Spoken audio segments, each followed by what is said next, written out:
Hello everyone, we are here with our stream. We're all set to go. Let's go live. Let's make this happen. We are all here.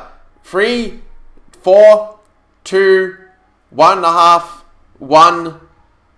And said something went wrong. What's going on here?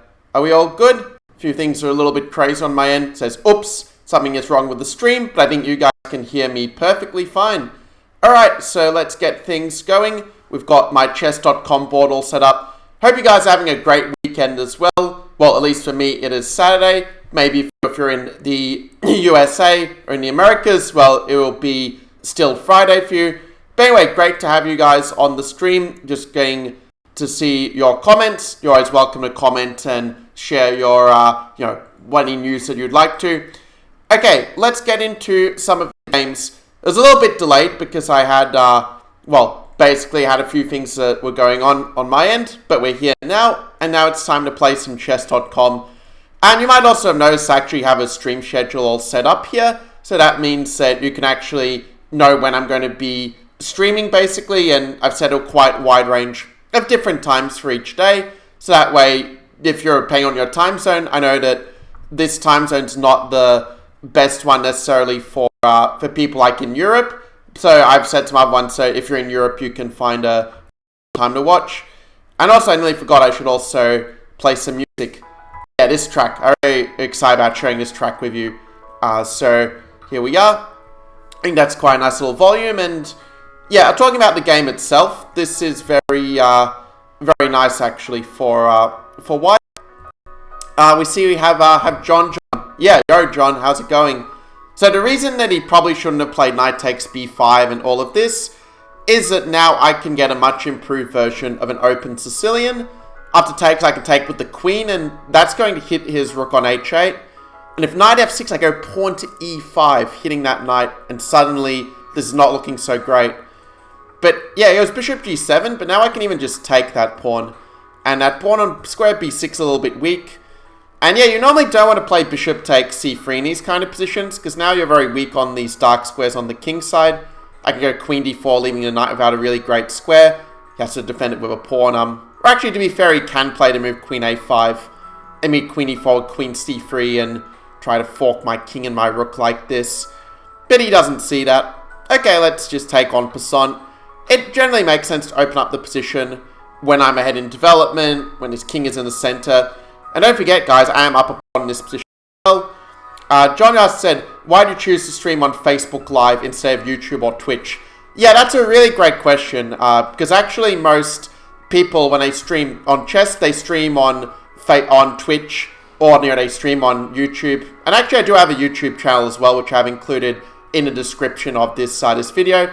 But the reason is actually because I saw that the Twitch and the YouTube were very saturated, that there are already a lot of people, chess streamers on there, so if I did stream, it would take a very long time to really build a following. Whereas with Facebook gaming, I saw there was hardly anybody actually streaming chess on this platform. And I think that, it would be nice to have more sort of chess streams on Facebook. I've used Facebook a lot for my own chess business over the last so many years. So yeah, basically I just wanted to go somewhere like different to where everyone else was, and basically shared a love of chess with the Facebook audience, which I think has not really had much attention in terms of like having good chess content for the most part. Obviously there's good chess content out there when there's like 2-point-something billion people on Facebook, but for the most part there isn't so much. Like mostly it's like people just sharing some puzzle or this sort of thing. So anyway, that's kind of the reason why. A long answer, but I hope that that answered your question. And I see we have a few more viewers this time. I have 4 viewers. Because what happened was on the previous stream I did, if you were there for the one yesterday, there was this blackout that came up that happened in my area, and the stream just completely died. Like, internet died, the electricity completely died, and kind of annoying. So the reason my opponent resigned is because pawn g5, and I would basically be winning the knight, or king f7, I can go like knight to e5, forking the king and the rook. Let's give the guy a rematch, so let's see how it goes. Yeah, I'm feeling a lot better today than yesterday, because yesterday I had not really slept enough, but today I actually got a pretty decent amount of sleep, so feeling pretty good, feeling ready to play a sharp Sicilian. Kind of funny he's playing this knight c3 after I did against him previous game. So this is known as the Closed Sicilian, where he just goes g3 and just basically goes for very solid development. 92 a little bit odd, but nothing terrible about it either. And I'm going to play e6. The reason I put my pawn on e6 is it kind of makes it hard for him to go f4, and while there's nothing really wrong with playing knight f6 either, the advantage is that I keep this diagonal for the bishop open, which means I can put my knight on d4 and make it hard for him to push in the center. Now in Blitz, a lot of my opponents play moves like g4, but then I can go f5 and kind of open it up that way on the king side. So let's play b5. Yeah, he goes knight d4. And okay, he's saying my pawn is doubled, but I can even play a move like e5 or knight c6. I think I'll go e5 because that helps open up my bishop, give me a good amount of space. Then to be fair, my opponent is playing pretty solidly. He hasn't really done anything horribly wrong at this point, which is why I'm probably only slightly better in this position. Okay, c3, he's just trying to liquidate everything, and I'm not sure if I want to allow it, but I don't know if I have a choice either. I think I just have to just swap everything at this point, and you know, it's not really anything special in this position. Though maybe I could play takes an f5, and I could make the argument that his king is a little bit exposed at this point. That I can play f5, try to take, and put pressure on f4. So I do feel like it's a position where I might have still some play, still some sort of advantage. Okay, so what might white do in this position? I mean, he could just play a move like king h1, just keep the king a little bit safer here. But I should mention, you guys, actually, I'm aiming to get 100 followers as quickly as possible. I don't know if you guys see it on stream, but one goal that I set on the page is actually to get 100 followers, and the reason why I put a magic 100 number is because that's when I can actually introduce some new features like stars, for example, where it actually allows you to support the stream in that way. So that will be really cool when that's all set up. And yeah, actually one thing that happened was I sort of invited some people that liked the page last night, but I didn't realize you can only invite friends once. I thought you could do it over and over again, so I just like invited a small number and thought I can always do it later. And then today I thought, oh no, I can only do it once, and yeah, it's kind of really annoying because I was hoping to invite all of my friends, but yeah, it is what it is. I'm checking the comments as well. Like obviously I'm focusing more on the game than on the comments, but I do check it every now and then to see what you guys are saying, and you know, if you have any questions, like for example, why didn't you play this move or whatever, you know, you can always ask it. We're here to have a fun stream and, you know, help each other play better chess. So I thought he might try to put the queen here, but this position is very simplified, even though my position is better because he's got this weak pawn. It's not easy to turn into a win because there's just not many pawns left on the board. And if he can trade off the queens at some point, then the ending will be somewhat drawish. So queen 4 is just setting up a cheap bishop d4. I do expect that he will probably see that, however. But okay, queen a4, it's kind of an annoying square, and I can play rook f7, kick the queen out. But yeah, I mean, it's only situations where sometimes you have to take a little bit of risk to kind of make most of your winning chances. But that being said, I maybe have gone a little bit too far with the risk taking, because now it's not that easy for me to conveniently defend this pawn. Maybe I can play rook a7 and try to get in like this, or get in like this, and, you know, try to make some attack happen on that white king, because his king is a little more open than my king at the moment. Hey, we have 5 viewers. Sweet. Feels really good. So bishop to f1. Yeah, I just want to thank you guys well for your support. Really appreciate it. What do I do in this position? Maybe rook a2. This is very tempting, but I'm not sure if it actually threatens anything. So maybe... Thing is, my bishop is not doing a lot either, but I also ought to make a move at some point. Let's go rook a1, just trade off the rooks, because I think that might help me to get his king a little bit more easily, perhaps. He goes queen e8, keeping the tension. Let's just take, at least make the queen go back. Queen b2, I can try for something like d4. Yeah, he just wants to swap everything off, so... This might be one situation I might have to do the good old dirty flag, where you just flag the opponent. Okay, d4 now seems well timed, because he's not able to put his bishop to cover it. I can go queen a2, threatening bishop d5. Queen e2 is a good defense to cover that. King f2, let's play queen to a1. You can go queen e... Okay, bishop g2, I did not somehow consider this idea, but I just have to just drag the game out, basically. Now, often these sort of positions can create chances by pushing the rook's pawn, but h4 might be a little bit weakening on his part. I mean, maybe I can even just allow the ending in this version, because now I can go king h5, and yeah, he just blundered the pawn. But yeah, he could have played bishop h2 earlier, and he actually would have been okay, but now I think this should be winning for black, because what I'm going to do is I'm just going to bring my king around this way, and there's not a lot he can really do to avoid it. Like, bishop here, I can still bring the king in and kind of put white in a zugzwang of sorts. Like, here, this pawn is sort of deflecting his bishop away. I can even do a little trick like this to force that bishop to a really passive square. And this is actually a zugzwang. For those who don't know, zugzwang is when you have to make a move in the position, but any move you make is going to worsen your position in some way. It would be better if you didn't have the move versus if you did have the move. So that was a situation that white found himself in there. Let's find another opponent. Only one mistake means I played a pretty decent game, considering just 3 minutes. What do you guys think? Do you think I should maybe play some bullet as well, or just stick to blitz? So John Joe said, "Can I challenge you? My name on chess.com is Wonderful Flame Power." Yeah, certainly you can challenge me. Happy to play against people on the stream as such. Like right now, I'm just doing the seeks because this gets me a game quickly. But yeah, I will see your challenges if you challenge me. My username is Illingworth, as you can see with my cursor here. Now, bishop to f5, this actually is an instructive moment. Bishop f5 is a mistake, and the reason is because I can play c takes d5. And if he takes with a pawn, I'd have queen b3 and hit this guy and this guy. But after knight d5, I have this move knight d2. And the idea is to play e4 and just fork the knight and the bishop. In the process, I'm also taking over the full center. So yeah. Max, yeah, thank you. And Gabe, I recognize, like, I think you, you watch my YouTube videos. Actually, you're subscribed to my channel there. So yeah, thanks for the support. So I'm going to try and trap his bishop like this, or at least make some weaknesses in his position. And you're also just kind of hitting this pawn, where I'm able to kind of improve my position with tempo. I'm not just attacking the pawn for sake of it, but my rook is also getting to a nice half-open file here.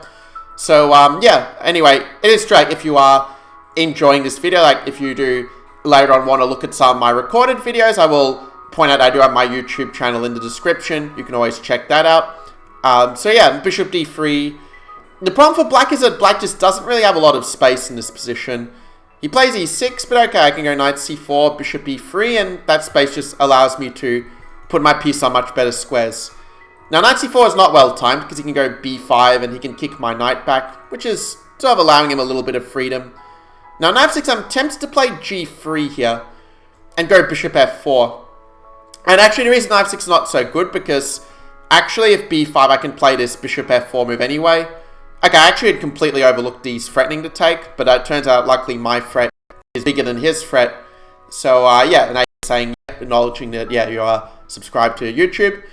Okay, so he obviously can't play bishop d6 because my knight is covering that square. And, you know, he can try to take the rook or the bishop, but he's still losing the queen as such. So, it says pleasant endgame. Well, I mean, it's all well and good to have a pleasant endgame, but unfortunately, if you don't get to the endgame, you're not going to be able to go your endgame genius. So, okay, I can take the bishop here first, and then take, just so I'm not dropping a rook at the end. So, knight e4, bishop b8, and yeah, it's a full rook, guys. Thank you very much. I mean, I think also, like, Halloween is coming up quite soon. Because one is I'm living in Vietnam with my wife and her family. But actually, at the thing is, like, in Vietnam, I don't celebrate, like, Halloween, you know, Easter, Christmas, and Thanksgiving, and all these other, you know, Western celebrations. Although it's true, I think Thanksgiving is celebrated in the US, not in Australia, where I'm from. But anyway, yeah, what are you guys planning to do for Halloween? You can maybe let me know in the comments. As like, I'm trying to decide which I want to buy.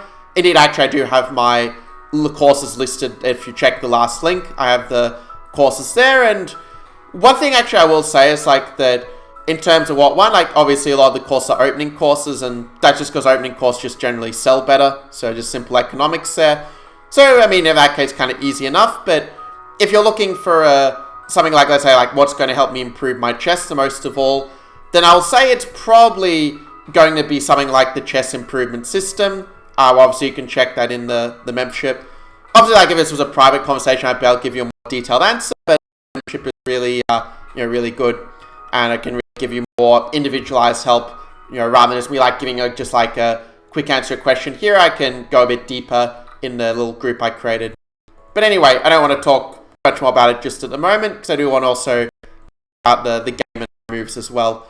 So take. Okay, I haven't really explained the opening, but the point of the opening is that against the London, if you can get him to move e5 like this, it's really good because it frees your bishop. Your bishop is then not so passive anymore.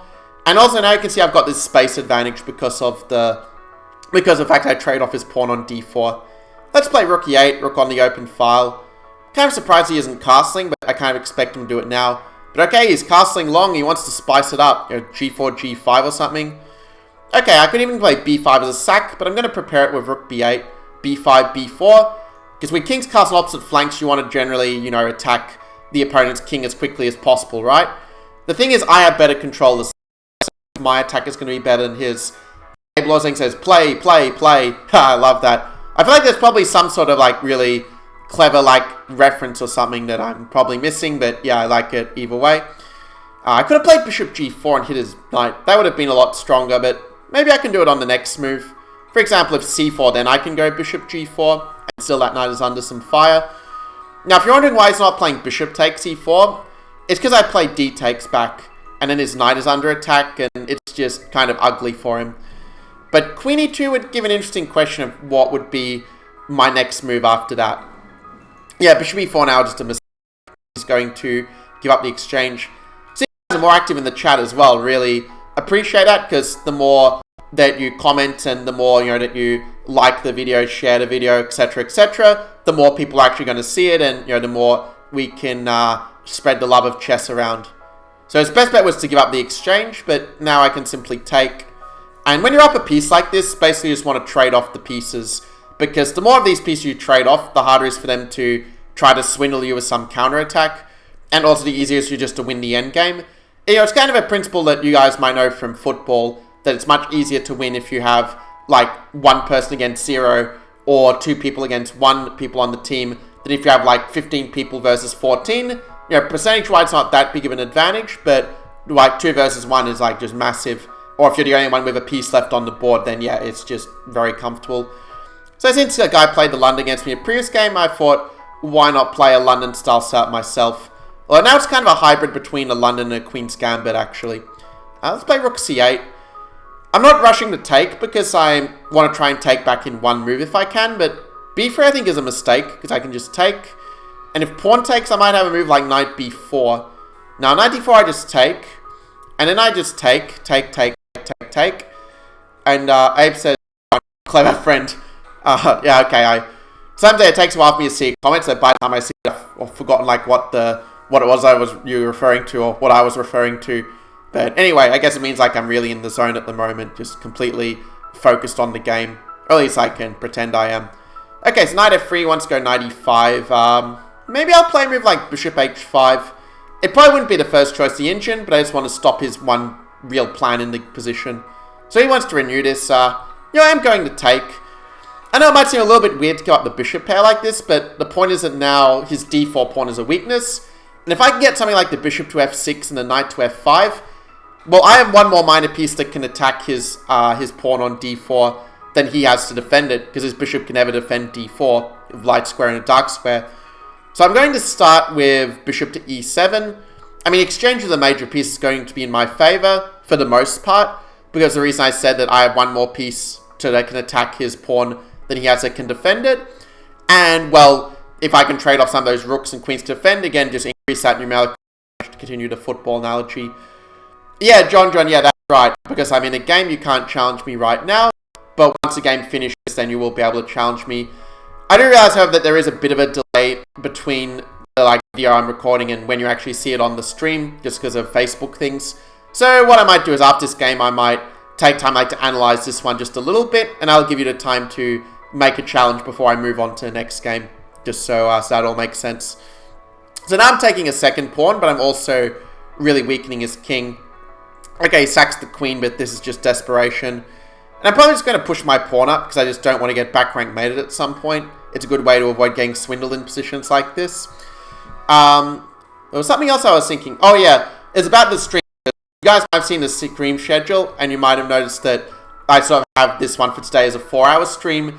This one's probably going to be a bit shorter, because I basically didn't eat much. Like, I was feeling really hungry, and your yogurt doesn't exactly keep your belly full for 4 hours.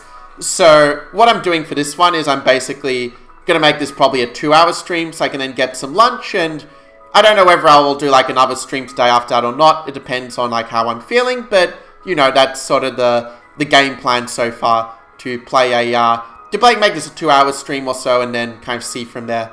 So I'll take this pawn and, you know, I just have like this armada of pawns. It's like a Zerg rush for those who are fans of StarCraft.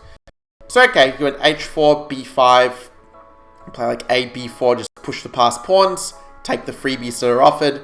You know, it's like saying like if you sort of refuse a gift too many times, people stop giving to you, but if you are grateful and accept it, then you'll get a lot more gifts. So anyway, Rook A2, let's just defend the pawn. And I'm just going to somehow push the pawns. Actually, if this wasn't a stream, like there have been times where people have refused to resign in completely dead lost positions like this one. And what I would do is I would just drag out the game. I just move my king around the board non-stop for 50 moves when I have only a king left. And then on the 50th move, I would just push a pawn so they can't claim a draw by a 50 move rule. So I don't do like funny things like this, but this one I do want to try to beat my opponents a bit more quickly because, well, it means I get more points on the Crystal League. You know, once this game finishes, you might actually see that where it says, you know, Crystal League, you have this many points. So maybe I can explain that when this game is finished. But basically, it's a beta feature on chess.com, so it's something that you only see right now if you basically are running chess.com on the beta rather than the normal mode. But the thing is, in a few weeks, they are going to be releasing it sort of officially to the whole chess.com server, so that will give you a chance to the leagues as well. The leagues being where you just play, basically you play against 50 other people in this sort of league, as it were, and you get points, or I call it trophies, by basically winning games against different players, like just anyone on chess.com. It's quite a nice feature. It's kind of one of the things that actually got me playing, and honestly, if they hadn't introduced this feature, I probably would not be streaming to right now, because that kind of got me starting to enjoy my chess again after not really enjoying it for quite a few years, in fact. So anyway, at least I'm not enjoying playing. The other parts I do enjoy, like the streaming I enjoy, at least at the moment I'm enjoying it. And also enjoying things like coaching and courses and different subscriptions I have and so forth. Well, I should say memberships. It's the same idea. Okay, so what I'm going to do is I can't analyze this game. It says I actually didn't make any mistakes, but maybe I can explain this as a good example of how to win against the, I was going to say against the London system, but that was the game before. And how you can kind of play these sort of London setups as black, and how you can do that quite a little bit, mixing up a bit, doing a little bit of a game analysis here of how I won. I also am thinking of changing music at some point, but I kind of like this track, so I'm going to keep it for the moment. Yeah, so I played a pretty accurate game. I'll take it, especially considering I was streaming as well. So let's do an analysis. You can see it shows. Actually, I think it doesn't show the engine analysis on your end. It just shows the board. So that means I can also set you guys a few puzzles if you want it. So at d4, d5, e3, bishop f5. f5's not absolutely the most precise, but I kind of sensed he wouldn't go c4 and try to attack this pawn. So knight f3, e6. Yeah, g3, the thing is that when you play g3 and e3, one of those moves almost certainly ends up being superfluous. As you play bishop g2, then, well, there's no need to play the move e3. You could have just castled and developed the pieces instead of making a random pawn move. But if you go bishop d3 instead, then g3 just looks completely pointless as such. So this is the reason why I played e6, and then I got my bishop out. So c5. Now, saying that it's a little bit inaccurate, but I think c5 is fine. Opponent's not going to play c4 here if they didn't play it a move or two earlier. So castles, knight c6, knight b to d2, and yeah, I played the move rook c8. And again, there's sort of the idea that I kind of hinted at earlier on. This point. Abe said, yeah, the stream is freezing a bit. Yeah, I think with my internet connection, occasionally I just will drop out a little, but also I know that when I watch other people's streams, sometimes like Facebook Gaming has some glitches, so I don't know whether it's me or whether it's Facebook, but I think that it will sort itself out soon enough anyway. Actually, I was kind of happy, like last couple days my internet, it was sort of saying it wasn't working, now it's saying it's a bit better, so that's good news.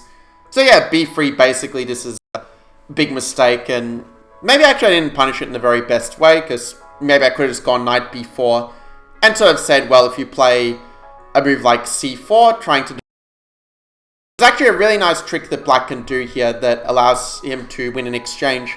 Maybe you can ask it in the comments below what would be the move that you would play if you were black here.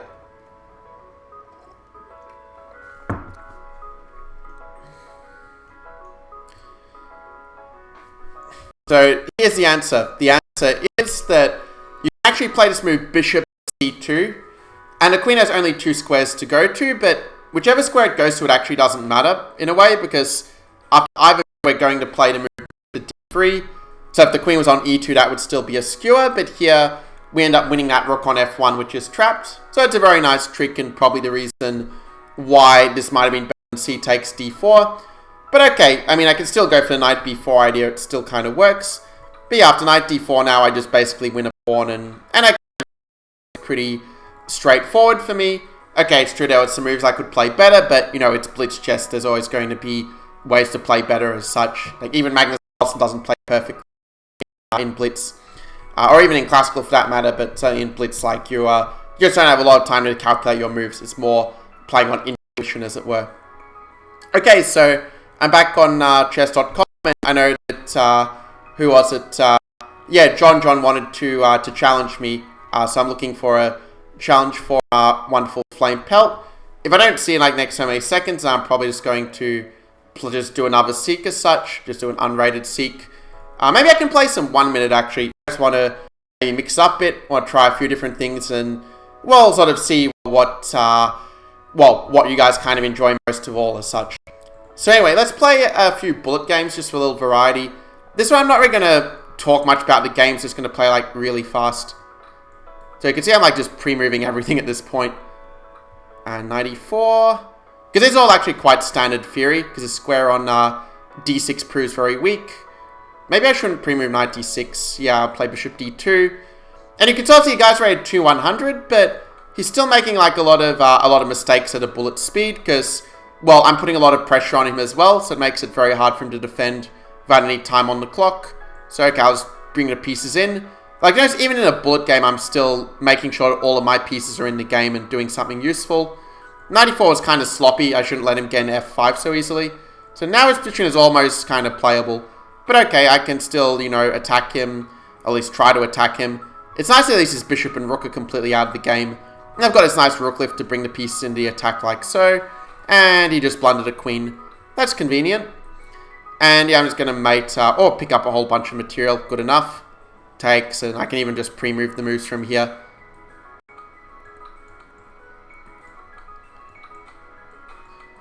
And okay, let's see, how quickly am I playing? I'm playing pretty fast, that's cool. Okay, so actually I managed to play like almost 2 moves a second, so gives you an idea of how... Oh wow, it says no mistakes and no blunders in a bullet game. Oh, Abe said, yeah, Puzzle Rush, Survival, talking out the solutions. Yeah, I've seen quite a few streamers do that actually. I think that's a pretty cool idea. I actually did a few puzzles just yesterday on yesterday's stream, one of the ones I did. I think what I'm going to do is I'm going to play some more Blitz games first, but yeah, I think in the second hour of the stream it'll be cool to do some like Puzzle Rush on some of the, you know, different puzzle features were. Because I don't think I've actually ever done the survival feature, so that will be kind of fun to test out. But okay, let's play this modern setup. So you might be wondering, well, what's the idea of playing g6 and not knight f6? Well, sort of the idea is that you're kind of saying, well, white takes the whole center, and white is better in this position if he plays correctly, but you're going to kind of play around the flanks and sort of try to hit the center from the sides is the idea of this opening. Now, what white should probably do is just go h4, h5, and just try to attack on the king side, because if you play moves like a3, you're going to inevitably kind of lose the initiative, and if I can get in c5 and get in cd4 and knight f6, I actually can transition to a very decent Sicilian type structure, which we might get to actually see in the game, because he goes knight e2. I take, and, well, you can kind of see that now these moves like a3 and h4 are maybe not completely in place. Actually, to be fair, this is probably still very good for white. I mean, g4 is quite annoying, trying to go h5 and bishop h6. And now he should just play g5. If he does g5, he's just clearly better, with his space advantage.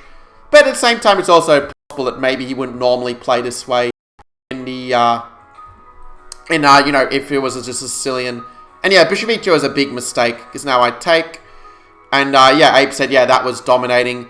I mean, yeah, like, I think that bullet probably is my strongest time control. I think at my peak I was like 25 or so in the world on like chess.com bullet. And I'm still pretty fast at it from solving like 200,000 puzzles or more in my life. I already lost count ages ago, but it's something around that number. I don't really solve puzzles anymore, but you know, it's still when you do something so much, like you still have the patterns firmly in your long-term memory. You know, something actually you guys might be wondering, like, how do grandmasters manage to play like good quality games even with very little time on the clock? And it's because we're playing from long-term memory, not short-term memory. Whereas you guys were probably playing like trying to figure everything out over the board. But like this pattern of 93 and bishop 8-6 is something I've seen like a million times before. So I don't even need to think about it. I just recognize the pattern and that just wins me the game. Okay, let's play a rematch because he actually handled the opening fairly well.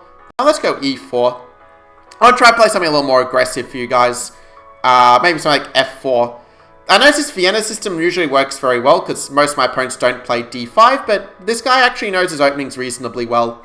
So queen f3, knight c6, that's quite a good move. Trying to hit this. Because, yeah, normally they take on c3 and, you know, they sort of let me get this really nice lead in development. So I kind of played something a little bit... I completely missed that this was a check. So yeah, again he has queen e4 and, you know, his position is actually quite fine here. Because my pawn is just as weak as his pawn at this point. And I kind of wish I had the bishop going to g2. So yeah, if black plays correctly, this is just totally fine. But, you know, it's an endgame. And I remember actually in the old days, like when people were playing against juniors, the advice that was typically given was, I'll just get the junior player into an endgame and you'll just outplay him easily and win. But now there are so many good results on the endgame that actually now even junior players are quite good at endgames now. So like getting the endgame doesn't mean you're just going to outplay him and win anymore because, well, there's just a lot more endgame resources out there. And it's not like, let's say in, you know, before my time in the 1960s, 70s, 80s, where, you know, these like thick endgame theory books and, you know, most people just wouldn't bother to study them because it was kind of, would be a bit boring or a bit dry. But yeah, now obviously a bit of a different story. People appreciate the endgame a little bit more. Not least because I do have a group actually that I created along with my friend Cyrus Lakdawala called Chess Endgame Studies and Compositions, which is actually not about endgame theory, but more about composed chess positions where there's a very clear way to win the game or to draw the game and everything else draws or everything else loses. Or conversely, like it's a puzzle where you have to find the one sequence that allows you to mate in 2 moves or 3 moves or whatever. So yeah, it was kind of cool to create such a big group from scratch like that. And well, I hope I can do the same with this stream, you know, start, you know, grassroots very small, but eventually become like the biggest stream on Facebook gaming for chess. That would be pretty epic. Actually, I'm not sure who the biggest streamer is on Facebook gaming at the moment because, I mean, there are, you know, pages that have really large followings that are signed up for the gaming, but when I checked some of the really biggest ones, they didn't seem to have like a, they didn't seem to be running streams regularly as such. They just seem to have the feature there more for the sake of it. I've been kind of actually focusing too much on the chat and not too much on the game because I've kind of played this really badly here. But yeah, basically, what else was there? Yeah, rook f2 is really strong. I've completely botched this game. Because I can't let him play rook b2 and mate my king. But yeah, I think the biggest one is Charlie Sato, through my knowledge, and I think Chesscology also is a fairly large sort of stream. But again, with Chesscology, his page, I think, has like a lot of different things. Like streaming is just one of the things he's doing with it. Whereas with, I think, Charlie Sato, he has like, it's basically his page is completely focused on his stream as such. So anyway, it's an interesting question, who has the biggest stream. At least this sort of thing kind of intrigues me a lot, these sort of statistics. Anyway, yeah, now even though I'm down a pawn at the moment, I do have this fork, and I am going to get that pawn back here. So let's see what he does on the next move. Yeah, kind of just relaxing a little bit, because, you know, if I just talk non-stop really quickly, then I might lose my voice at the end of it, but, you know, I can pace myself a bit. So knight d3, I could even just ignore it with a move like king c2, but I'm also thinking I should just take. And the point of this little combination is that when the trade of the rooks happens, I end up winning a pawn with rook takes d3. And, well, with rook ending, sometimes rook ending a pawn up is not enough to win the game. But here there's also the fact that his pawns on a5 and c7 are isolated, and his king is sort of out of the action. Rook c2 just kind of helps me. Now I'm just winning the rook for free. Okay, let's find a different opponent to play. It says I didn't make any mistakes, so yeah, good game and if, you know, he's able to keep it that close without me making any big mistakes. Okay, let's play, thinking London, Torre. Let's play Torre, because I normally play the London lately, but I want to mix it up a little bit, show you how to play some different positions. 94 is a very good move in this position. If he follows up with c5, queen b6, he's at least equal. But, you know, I think he might do something a bit different. I don't think he's going to be that well prepared for the Torre. That's my feeling. I mean, the fact he's thinking quite a bit kind of suggests that as well. Because like what people do is they'll study very sort of specific kind of moves. Like they might study one variation that they're really in love with. Like, example, let's say like someone might be a Black Mardima Gambit player and they really studied all the accepted lines very quickly. But if you play something like e6, like transposing to a French, they have no idea how to deal with it. They just never looked at it because it's just not as fun to them. So definitely like when you're studying openings, it's something that it's good to try to be objective in what you go through and not like avoid looking at a line just because it's kind of annoying. So yeah, it's a bit of a tangent, but just something that came to my mind from thinking about this c6 for a long time. So knight d7, let's go rook e1. I know my double pawns might look a bit weird at the moment, but actually this is a very nice structure for white. Because now I have a very good grip over these central squares, and I'm considering whether I want to let him take or not. I think I do want to let him take, because then he's going to have a bad bishop and I'm going to have a good knight. I was even considering c takes d3, but I sort of figured that maybe this is a better way to play it. So here maybe I go rook d4 perhaps. I'm considering which way I want to take back on d4, because I feel like he's probably going to trade the queens. And actually that trade is good for him, because when you've got a queens on the board and knight versus bishop, you want to keep the queens on the board with the knight, but you want to keep the rooks on the board if you have the bishop. So he's done the right thing, I think, there with the exchanges. And as a result, I mean, even though his bishop isn't that great at the moment, I don't think that his position is probably quite playable, in fact.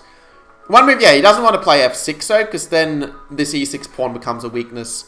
And even though I can't exactly win it, it's just going to tie his pieces up a little bit. Like I go knight d4 and already, like he's sort of prompted to go back as such.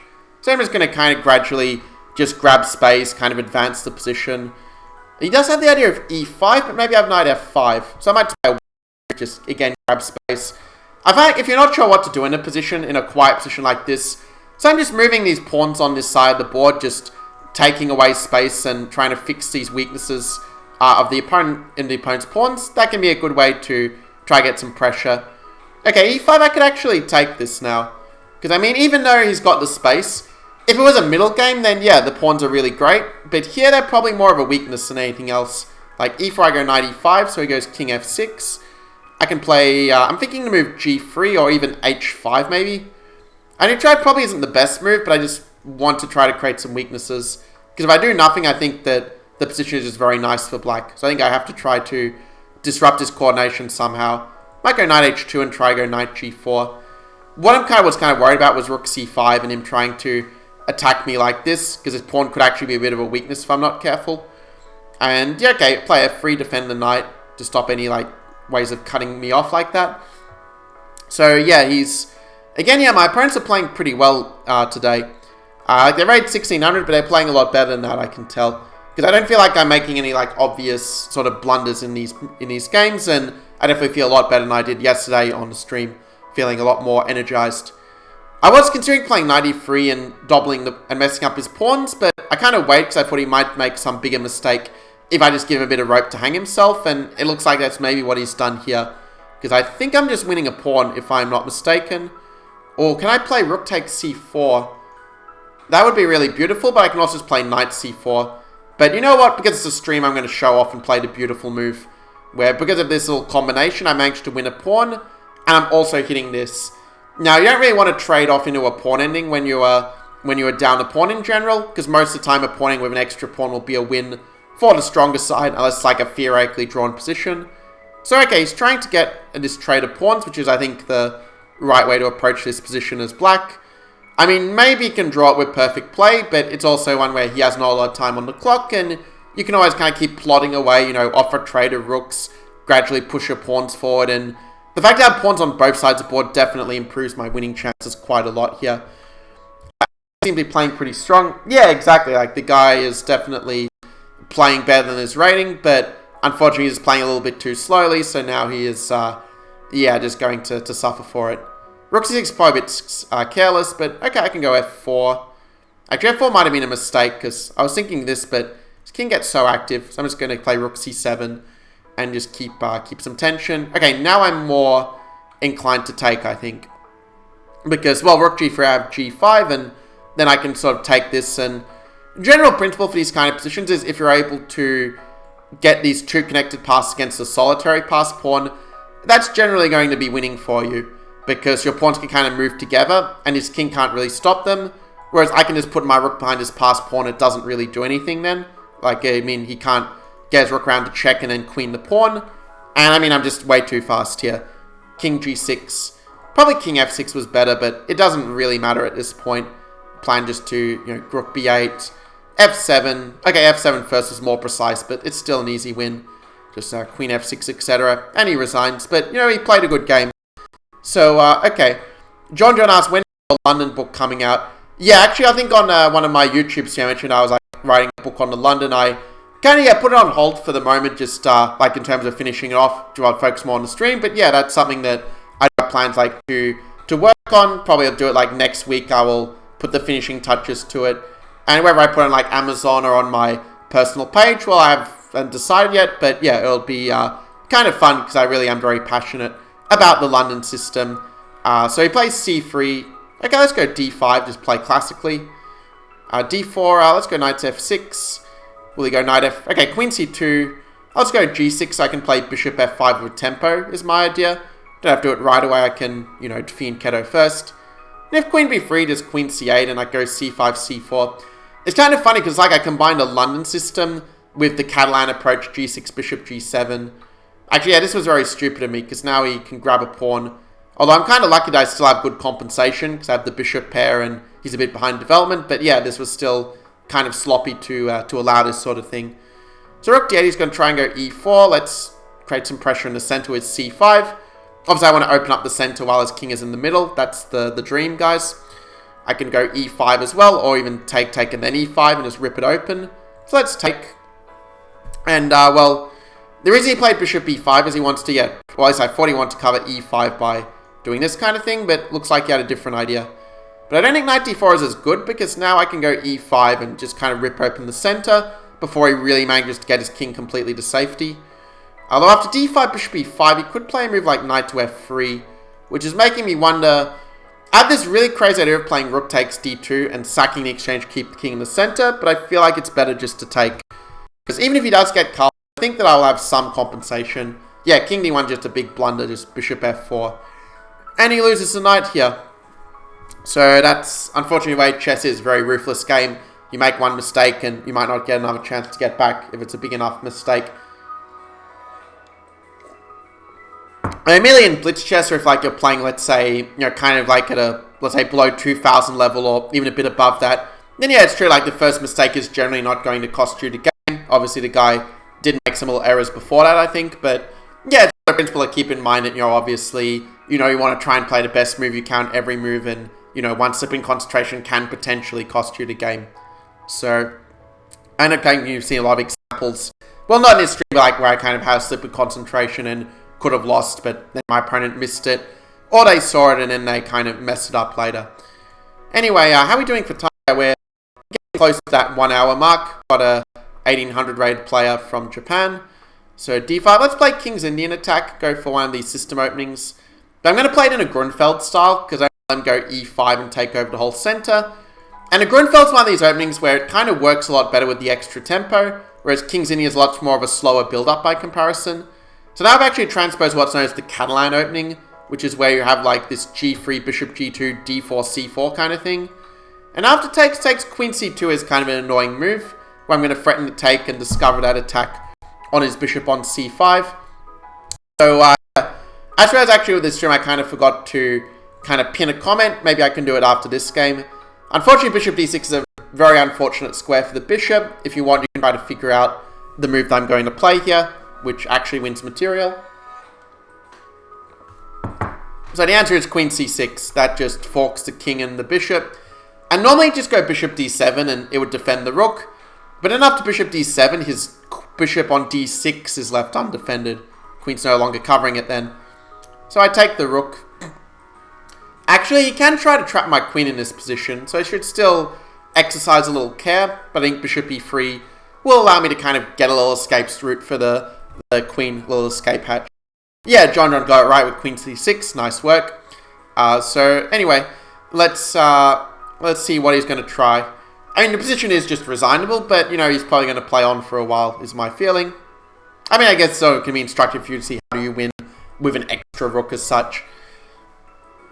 And it also opportunity for me to refill my my water as well. You know, while part of playing good chess is staying hydrated, because if your brain shrills up like a prune, you're obviously not going to play your very best game. So bishop e5 is trying to hit here, which is actually kind of annoying. I'm going to play queen a7. It's not the best move, but the idea is that if I trade off the queens, then whether I'm a bishop up or whether I'm a rook up, it doesn't make a big difference in an endgame, because I'm just going to win either way, basically. So that's sort of the idea behind this decision. Just basically give up a little bit of the extra material, but just simplify it down to the point where he just doesn't have any way to really realistically swindle me. Except maybe rook c2. He can try to, you know, do something in the center, but as long as I'm a little bit careful, it's not really going to amount to anything. I can even play knight f3 or bishop d4 just to blockade on those dark squares. So bishop b5, I'm even thinking of just playing a6 anyway. Just ignore the threat and just queen my pawn. Because after all, this is a passed pawn, and, you know, passed pawns must be pushed, as the saying goes. And also now we see his rook is completely tied up as a result. Let's go bishop to f4, just taking these squares from the knight. It also clears a way for me to go e4 as well if he doesn't take the pawn. He decides to take, but I can now bring my knight in and get it to a better square. I mean, a lot of chess is just about kind of improving your position, just getting a piece to a better square of each move if you can. And if f6, I have the move knight d4, and now I'm forking the bishop and the pawn at the same time. And yeah, he just missed that the bishop was on pre. If e5, I just take, and we have a fork in that case. Okay, so he resigned. Yeah, let's find a new opponent to play. I think there was something else I was wanting to talk about already. I haven't forgotten about, you know, doing some puzzles in after this one, but okay, let's see. Yeah, playing a few Sicilians today. I mean, the Sicilians kind of was my favorite opening since 2002, where I used to play it in the version of the Sveshnikov as a kid.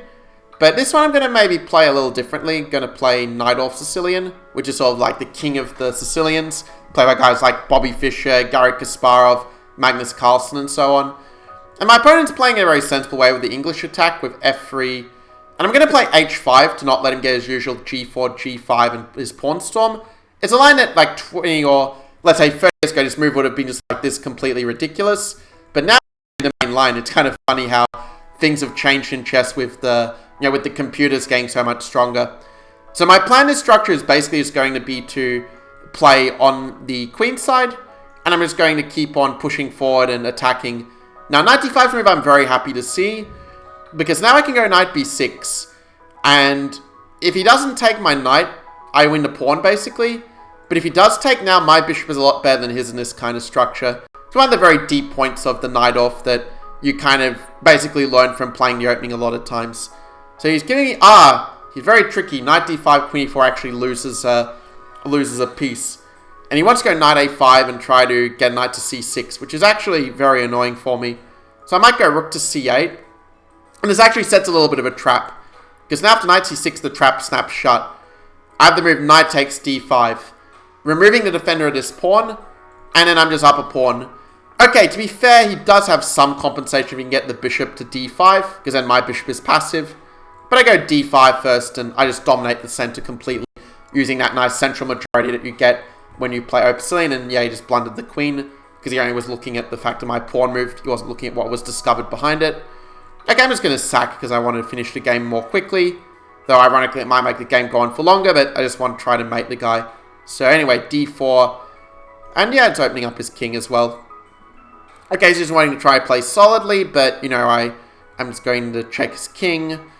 And it's the point where I really had some really good story in mind. Well, we have a lot of stories from my life. I mean, there was an example, actually, where I was in a spelling bee in primary school. And I remember in that spelling bee, I ended up getting actually to the finals for my state of New South Wales. But what happens, I end up not revising the really easy words, and I end up getting caught out by a really easy word. Actually, I remember what it was the word fate. But the thing is that with the spelling bee, it's not just about the it's not just about like the, spelling the word, but it's also about like understanding the kind of like the grammar of it, like what the word in the sentence, because I used in a sentence as an example, because otherwise if you use a word like, for example, break, is it B-R-A-K-E or is it B-R-E-A-K? Obviously it's different depending on the, depending on the context as such, like of what's in the sentence. E4 is kind of silly because he has bishop B4, but luckily he doesn't see it. But yeah, basically that's what happened. Like I kind of completely misunderstood, and like they just gone through all of the really hard words just beforehand. So when I went back to easy words, I thought maybe it's some trick question and it's some word that is not on the list that we studied beforehand. So I knew that they had this list of words that basically, if they went through the whole list of previous words already, then they would then go to the like this list, like basically like a list that we didn't have access to. But yeah, I thought they'd gone to that list, so I thought like there was a different way of saying fate as such. But yeah, unfortunately it wasn't the case. And and it basically cost me the win in the spelling bee, because I remember being so annoyed afterwards, because actually like I knew like virtually how to spell like all of the other words after that one I got wrong, but I got tripped up by the grammar. So yeah, painful lesson, and looks like I'm about to have another painful lesson because I thought I blundered a pawn, but luckily I have the move pawn b4, and it looks like he missed this. So now I win a piece.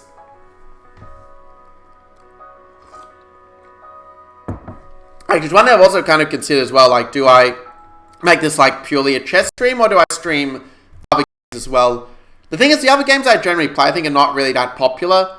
Like, to give you an example, like if we take like RuneScape, it only has like 20 to 1,000 people following it on Facebook, so I could probably get even less viewers than a chess stream actually. So for now, I'm probably just going to stick to chess, but at some point, if I like say want some variety, maybe end up streaming a few other games as well, just for fun. Because yeah, I mean, it's the sort of thing like I would probably like do it just if I was doing it anyway. Maybe I stream it just for the sake of it, but otherwise probably not so much. So okay, we've still got some viewers, still all holding out stronger. Also, I think I might have mentioned it before, but I want to add as well that obviously, like with Facebook, like the stars feature isn't available until 100 followers. But if you want to support the stream with donation, I do have my PayPal link where you can donate as well. Just to let you guys know. Going to accept a couple of friend requests I got here in the meantime. For some reason, it's taking a very long time for me to get challenged. When this happens, I'm worried that my connection has dropped out or something. But okay, since we're getting close to an hour, what I'm going to do is I'm going to play just a couple of 1-minute games, see if I have any more luck in getting a new game there. But it doesn't seem like it. So what I'm going to do, it says that queen was so sad. Okay, so I sent a challenge. Oh, do I go open challenges? Okay, for some reason I'm not seeing it, and I'm trying to figure out why. Okay, I'm going to wait a little bit to see if the challenge came through or not. I mean, what might have happened is maybe like you challenged me and then like a seat came up and then the challenge sort of like, gets undone and such. So, yeah. Because normally if I see it, I kind of see it come up right away.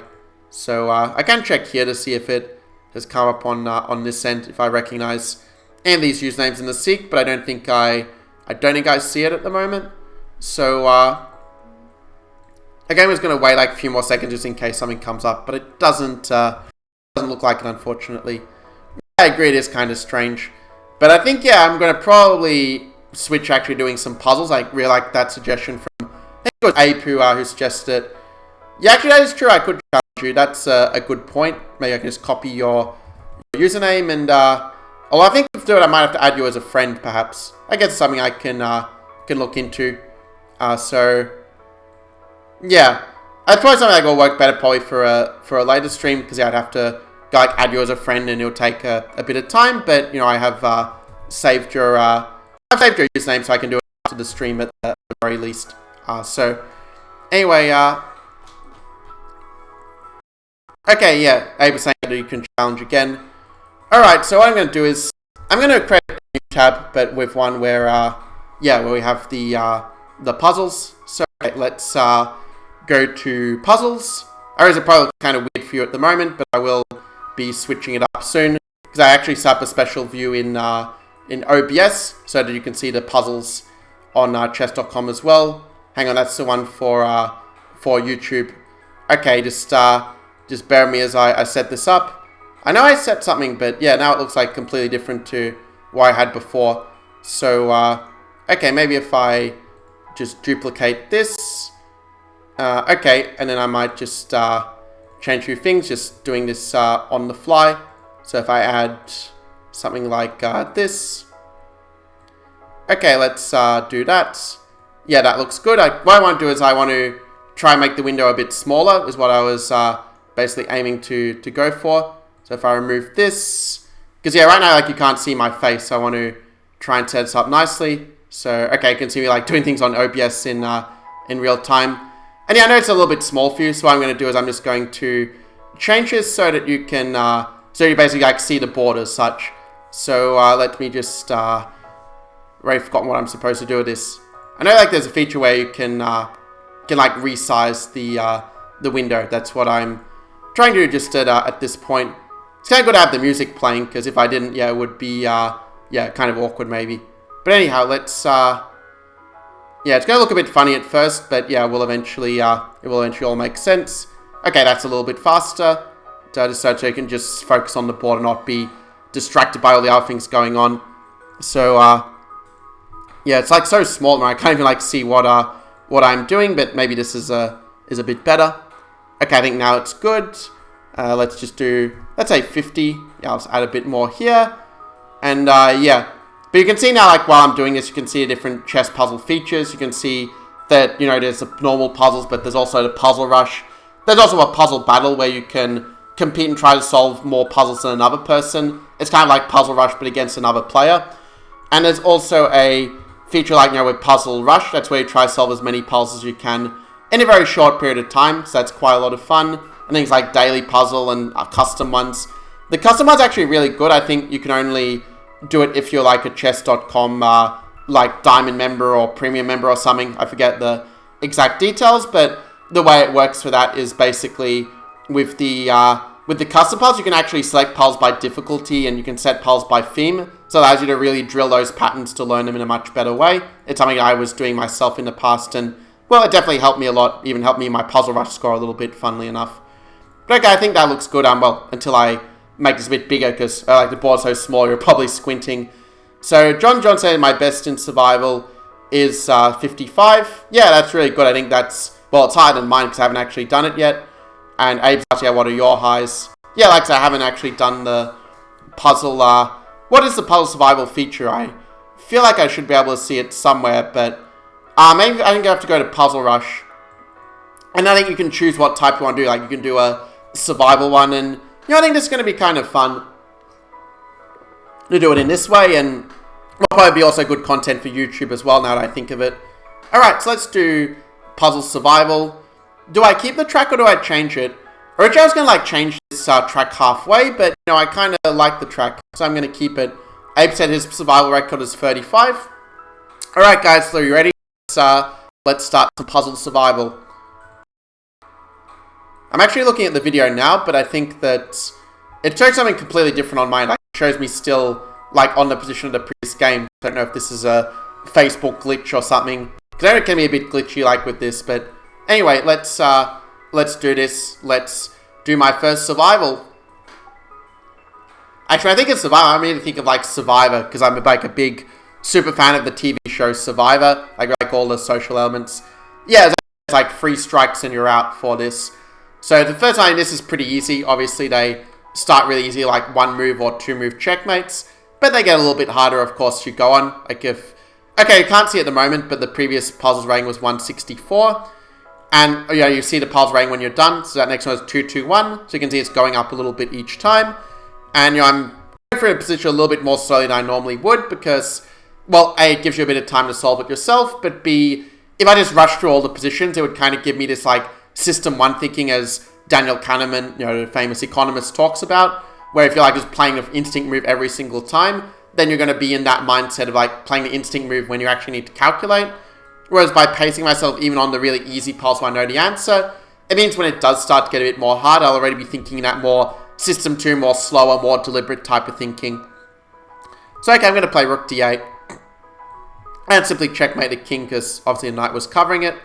Now Rook D3, yeah, he is leaving his back rank weak. By the way, if you're playing this like an actual game, you want to try to make some luft for your king like h3 normally, so that if there is a back rank check, you have a hidey hole for the king and you're not getting mated. Because here just queen c1 and now he commits harakiri with the rooks, rook d1, rook e1. Okay, so this looks like more of a defense puzzle because, well, I mean, he's going to obviously try to mate, but I don't think it really does anything if I just play king to g1. So I think because it's a low rating puzzle, I just take the free knight, and it turns out he has nothing. I mean, the only okay, bishop f4 is a legal move, but it gets made in 2, so that's safe. And okay, this is a point where it's very easy to assure he is attacking my rook, he's attacking my queen, I have to defend it. But as I've said in some other streams, the best way to defend is often just to make a stronger attack of your own. And here, queen takes f2 is that.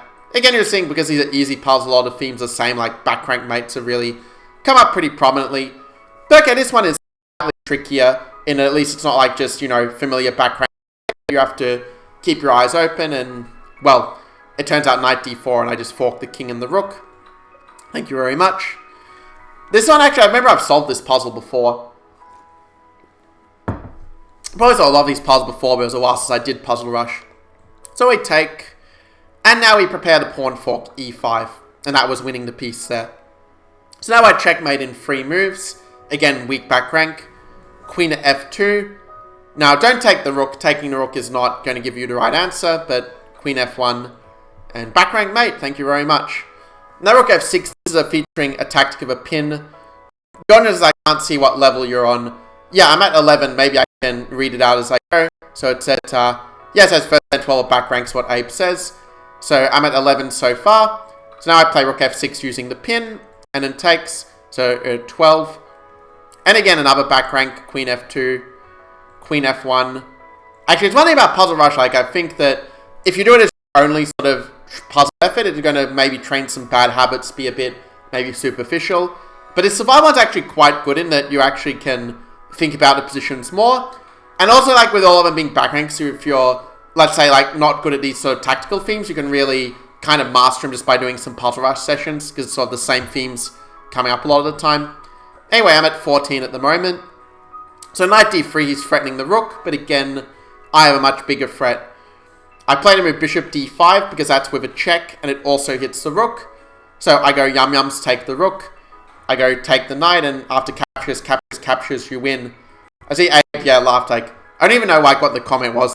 It'd be funny, but yeah, glad that you enjoyed it. So at this point, okay, this is one where, yeah, it's slightly more tricky. Because I feel like b8 queen is the natural move, but what is the move after queen at f h4, forking this rook and this guy here is a good question.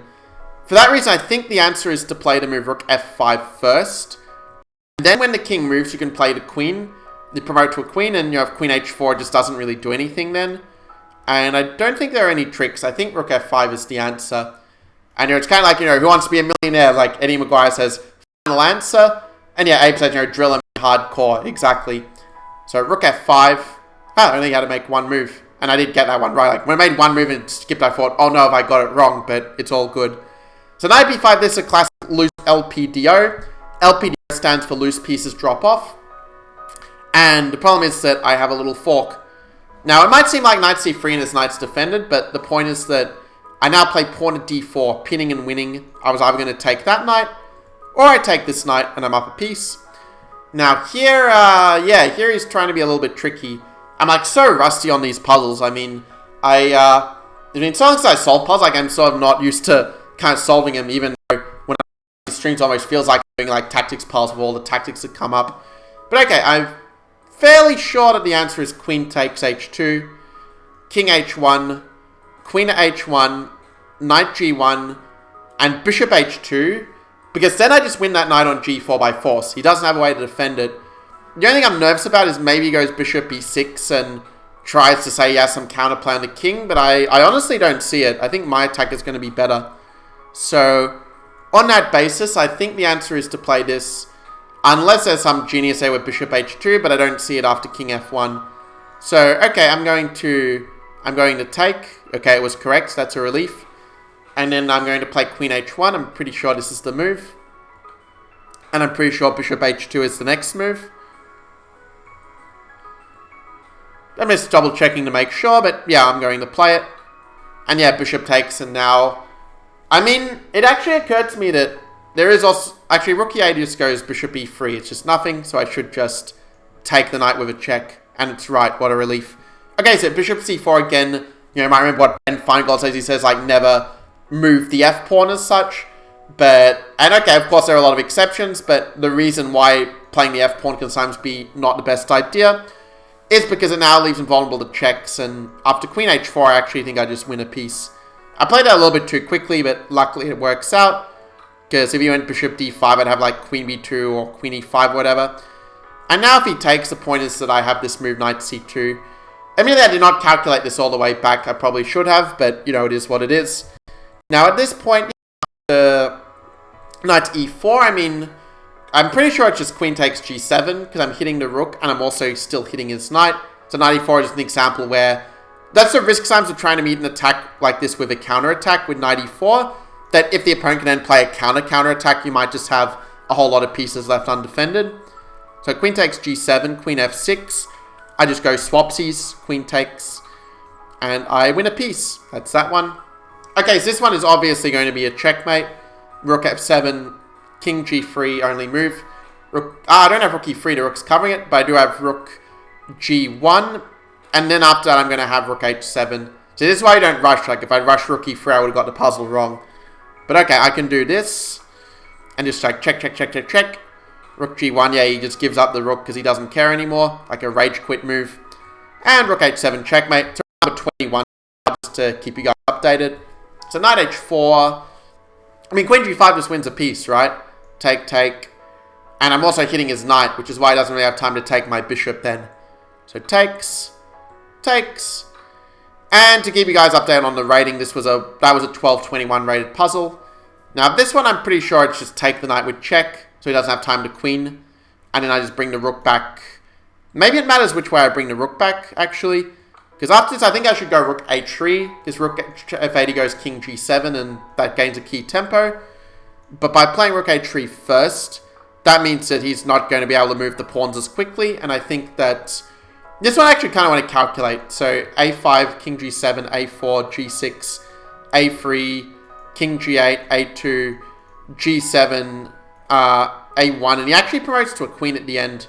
But that is still winning for me because I will take everything on h8 and then just win the pawn ending. And for some reason, yeah, I thought the puzzle would be not this tricky, but apparently it is. And I think if I bring the king, it's actually not so simple, because my king sort of gets cut off and can't really do anything. Okay, since we've confirmed that a5 is winning, let's play it. So a5, and okay, if I don't play a4, I'm not sure what I'm doing. So we keep pushing. It's like saying, push him, baby, push, push, push. He goes queen h8, takes, and yeah, it's just winning, because at the end I would have had a1 equals queen, and he wouldn't be able to promote, because it would have been pinned. So that's the idea there. Now, knight d6 is kind of tricky, but I think king e7 is the answer. You don't want to go king g8 to defend the knight, because then knight f7 is an annoying fork. So king e7, I just want to make sure I'm not missing something really obvious. You know, rook c7, I go king d6, and the rook is under attack, so he can't play rook d1 in time. And if he goes knight b7, I just go knight d5 or something, and I'm up a piece. So I'm pretty sure king e7 is the answer. I take, and okay, I'm just winning here. Okay, this one's another pretty easy one. It's a pawn endgame, where we're just going to keep that king cut off. I can put my thick Russian accent. Cut the king off. King g4. Cut the king off. There we go. I don't know why I just really enjoy saying that phrase, like Mark Veretsky style. Mark Veretsky, like, he is a person like back in, you know, the, let's say, 1990s to 2010s, was considered like the sort of most famous, not most famous the right word, but definitely like the most esteemed chess trainer in the world. Like, he trained most of the world's top 100 players in the world at a certain point. But yeah, basically he passed away some years ago, and well, I sort of like to say cutting the king off in his accent, like kind of keep the memory alive. Anyway, in this position the answer is knight takes d4, e4, bishop d4, and I have a fork. So this is number 27. So now I've got 27 correct, no mistakes, that's good. Now at this point I think that knight to d5 is the answer. I mean, if you don't play knight d5, I think you're just getting completely owned by rook g2 or something. So you kind of have to do it. And the idea is that after ed5 that I'm going to play pawn to e6 and do a discovered check on the king. And then whenever the king goes, I'm going to have queen d7, and that's actually going to be forced mate. So let's play it on the board for you guys. If he goes rook takes d5, I just play e d5, and he still can't take me because of e6, but then I also have queen c6, and on that basis, I'm pretty sure that this is the answer. We go e d5, and yeah, rook g2 is just desperation. I just win the rook, and it's over. Now, yeah, obviously you don't want to just take the rook without thinking, because I can play the move knight to f5 first. And I'm pretty certain that this is the solution. Let's just check to make sure. I mean, he's not going to put the king on the 6 rank, because I have queen to the d6.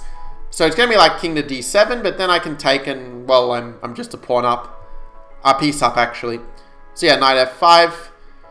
I take the rook, I'm pretty sure. Rook h1, king e2, there's no real follow-up. And I'm just a piece up. Okay, this is kind of a funny looking position. We have the queen c2 being his kind of idea. And of course trying to take my bishop as well. So for this one, I think that a2 is going to be the key. Queen c2, king a3, he doesn't have a check. I'm ready to promote my pawn with b1 equals queen, and I'm pretty certain that that is just winning. And I don't really see anything better that kind of sort of makes sense otherwise, so let's play a2. Yeah, now we're getting like the 1600 rated puzzles. So a2, I'm just double checking to make sure, but yeah, a2. King goes to a3, that makes sure that he doesn't have any checks on my king. And then I promote, but it's sort of important which one I promote to, because a1 equals queen, he might have a perpetual check. But I play b1 equals queen. And then I think just queen b3 cuts off the checks, right? Because queen a, I have queen a4 counter check. And I promote with check, so he's not going to be in time to queen his pawn. So queen to b3. He takes, and yeah, it's just easy. Now this one is the Anastasia. This is a really, really nice one. So okay, we've got... oh, nice, we have some... well, I saw some of my comments on the links.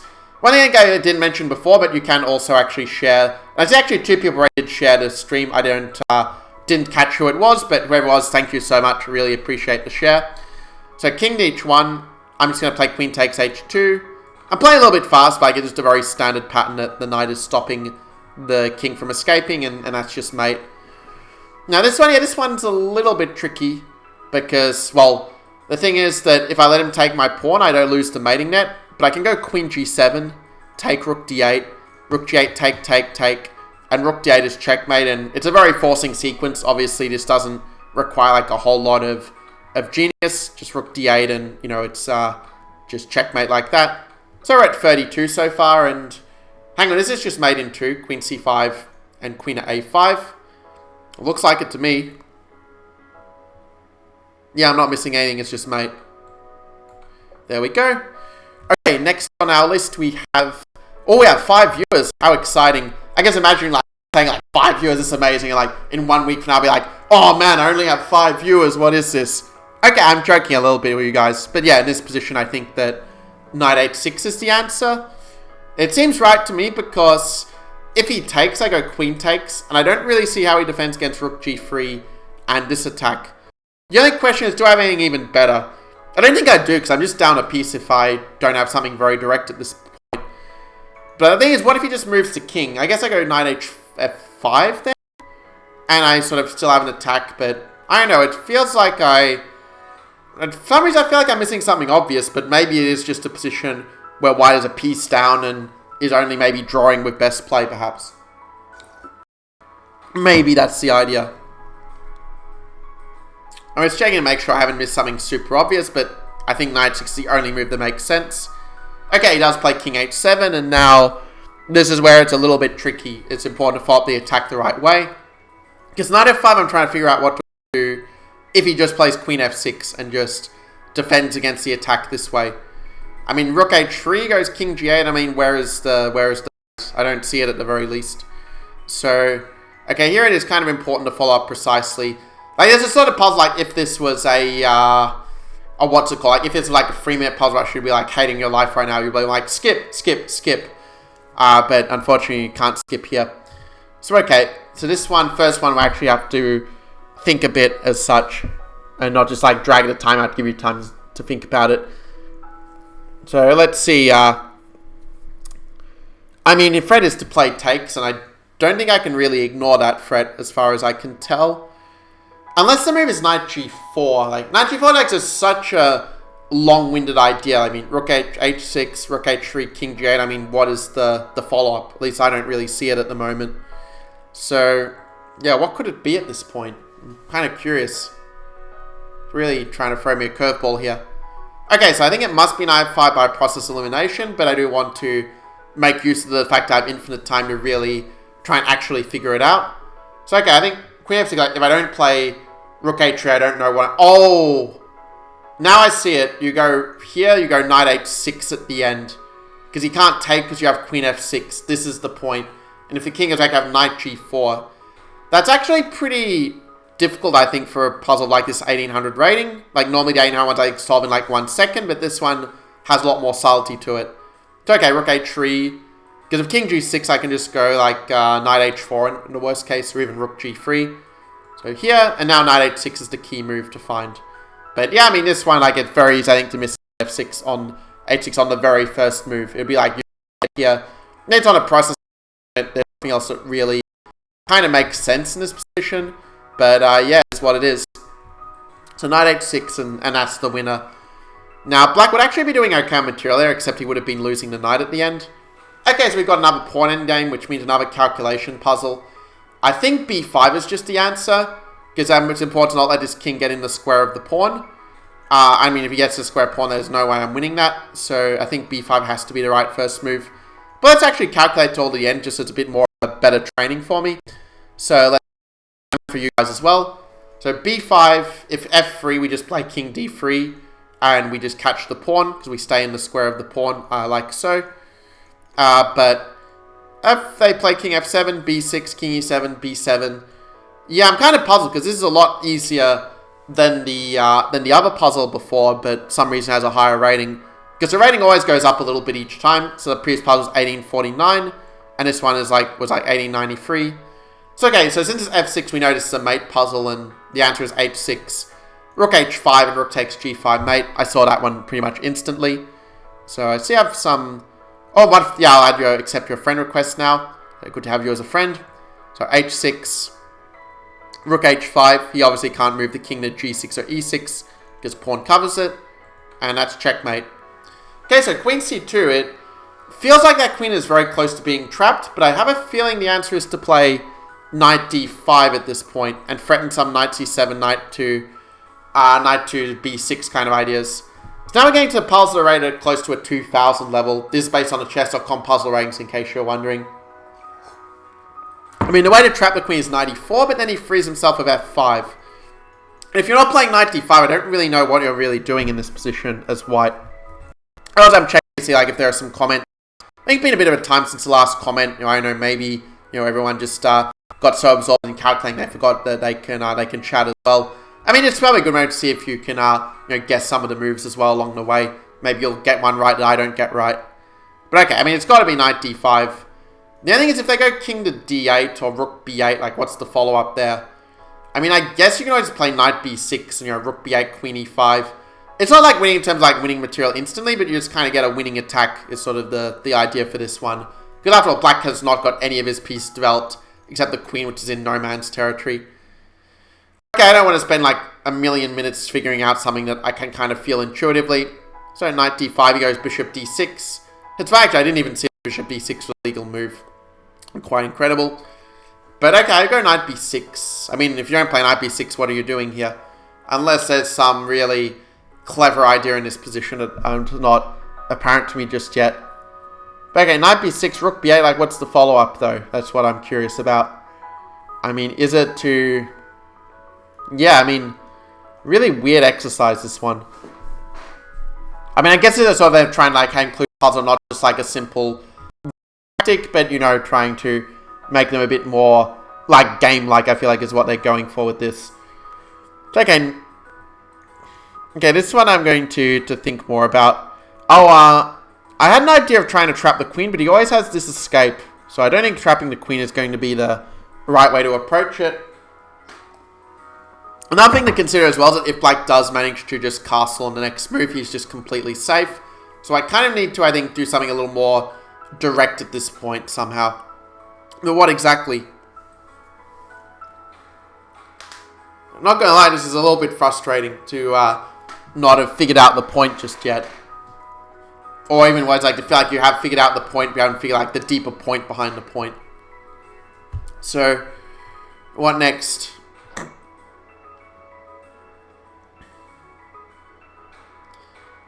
I mean, all I do at knight 5 is play knight b6. Like, what else could it be? If I go knight c4... I mean, it does attack the bishop. That's one positive about it. I have a feeling that's the idea, that you attack the bishop and somehow their position just collapses according to some deep, like, 30 move engine analysis, and just nothing else is coming to me at this point. So... Oh, it said I have the option to quit as well. That would be kind of funny, like, if I think what was said, Abe says best score is 30. So, if I want to try, I could just say, yeah, I beat your score, I'm just going to quit now. But John got a score of 56, and I really want to try to beat that score if I can here. So, let's play maybe knight b6. It feels right to me. It's screaming out to be played, and I just don't know what you do if you don't play knight b6. So, screw it, I'm just going to play it. Okay, I have no idea why I didn't just play rook b8. It's completely baffling, but okay, I take the free rook, right? Yeah, okay, so I did get it right because it was confusing me.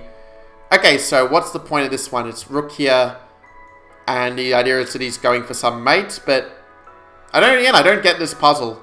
Like, what's wrong with just rook takes and mating and just winning the queen? I'm very confused.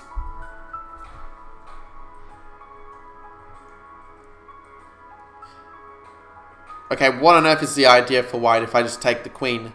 Rook f8, rook g8. He doesn't have bishop g7, so I just take. Rook f1. I just take, and I'm just up material.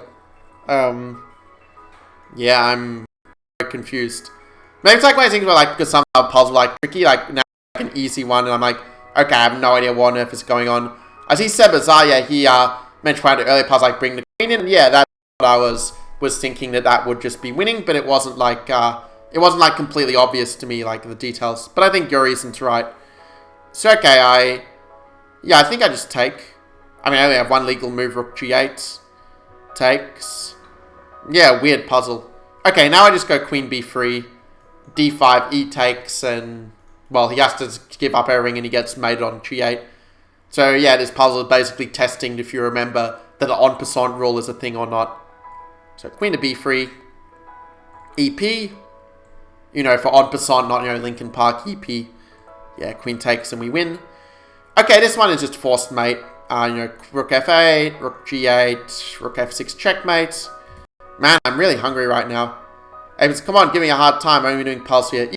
I'm joking with you a little bit there. Anyway, because I know like they're one of my favorite gaming streamers. Like he sort of likes to kind of trash talk the viewers and they kind of trash talk him back sort of thing. So anyway. Okay, so I figured this one out. It's rook f8, rook g8, and yeah, rook f6. Okay, so this one I'm pretty sure the answer is either rook b7 or rook b1, but I think it kind of matters which one you start with.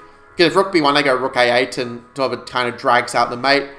But you can try to play moves like rook to d4 though, and try to meet rook a4 with one with rook a4. For that reason, I think that rook b1 is going to be the starting move here. So if he goes rook d4, I still have the mates. But what if he just plays a6 in this case? Like this one is getting a little bit trickier than ones beforehand. Because rook b1, he might play a move like a6, for example. And then what?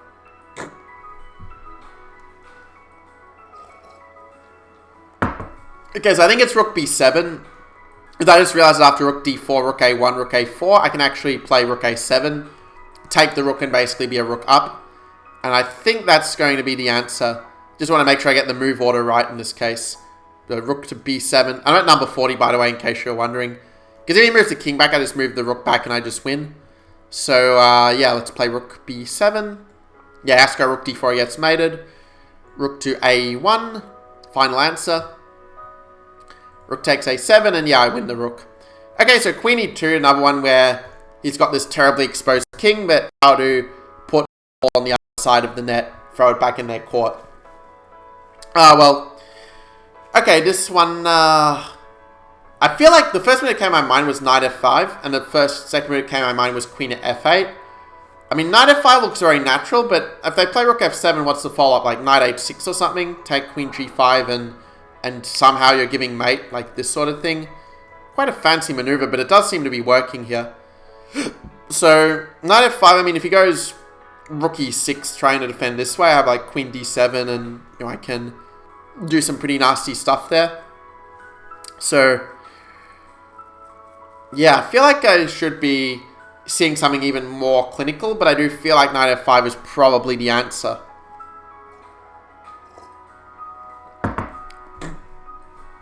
Just checking to make sure I haven't missed something really straightforward here. Because speaking of queen f8, like queen f8, it looks nice, but it doesn't really threaten anything. If he just plays like knight g6, he gets back the initiative. So knight f5, I mean, what else is there? If he plays rook e4, I can even play like queen f6, for example. Knight f5, rook f7, knight h6. Does he have any like way to ignore the attack on the pawn?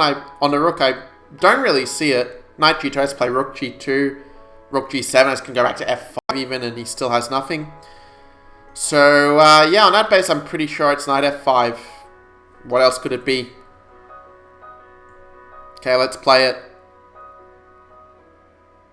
Yes. Yes, we got it right. Okay, so the previous pulse rate 2168. So these ones are getting a little bit trickier. So knight h6, and somehow we give mate there. Okay, I don't really see what else it is if not this, so let's play it. Okay, knight e6. I actually didn't even see knight e6 was possible. Luckily for me, I still have queen g8, king h6, queen f7, and I still win the exchange. I also have something even better, but I think this is the answer.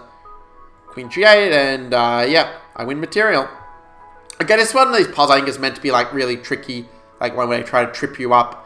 But I mean, rook e8, it's just forcing mate. I mean, I saw this pretty much instantly, but I was thinking, well, was there some catch that I'm missing here? Because knight e3 is play rook e3 and mate with take on e1. Like, the thing is, if they play king d2, you go queen takes e1 mate. If they go king d1, you still play queen takes e1 mate. And if king f1, rook takes e1 mate. Yeah, I really don't know why it's a 2-200 rated puzzle, because it just looks like way too easy for 2-200. Okay, so take, and queen takes e1 checkmate. Voila. Okay, so rook takes g4. Ibe says, yeah, 16. Oh, Seb got a puzzle rush survival 560. Yeah, well done. Okay, so rook g4. I mean, king h3 is just suicide, so I just have to take it, right? So what's his idea, to play queen d4 or something? But I just have knight b6, that keeps things safe. Nice little trick. Okay, so I take. The idea of knight b6 is he doesn't have queen g4 mate, because now my queen is covering it. But if he plays, like, I don't know, some queen takes b6, I go knight h6, and I kind of go back on the attack, is sort of the concept. And I'm up so much material, I'm pretty sure this has to be the answer, because, well, nothing else makes sense to my mind. So, just checking to make sure there's not some really tricky idea, but I'm pretty sure that this is just winning. So, knight b6. Let's play it. Okay, and I end up just winning. Okay. So here, I mean, knight f6 is screaming out to be played at this point. But actually, like, because bishop f6, I have queen e8 mate as the first point. And if pawn takes, then take back with the pawn as such. And you can try to move king h8, because king f8, I just take rook g8 and I just win. Or even just queen c5 after queen e7. But if king h8, this is the move that's kind of tricky. But I can go. No, I don't have rook to g8 and queen g2. That's not actually mate. But I can play queen takes e7. But then rook b d1 is not so clear. You know, king f2 is the only move to avoid mate. But then he has like queen to b2 or rook d2 and saying there's a lot of checks. But maybe I just get out of him. Like queen b2, king f3, rook f1, king g4, queen g2, king g5. And you know, my king does appear to be getting out here. The thing is, are there any alternatives at this point that make sense? I mean, at the moment, I don't really see any alternatives other than knight f6 at this moment. He's always threatening moves like rook to d1 and, you know, queen c2. There's no way this is the answer. And even just on a process elimination, you can kind of say it has to be knight f6. So g takes, I mean, the only idea really is to play g takes f6 in that case. Or, there's another idea I saw by queen e7, but it doesn't really work after rook d1, I don't think. So, or does it? I mean, I feel like I'm overthinking this, though, if I play it this kind of way. But man, it would be so cool if that sort of move actually worked. But I mean, G takes f6 with tempo does just seem so much more natural by comparison. So, I mean, it's got to be this, right? Okay, king h8, as I expected. And now I'm just considering if there was some much stronger continuation that I missed beforehand.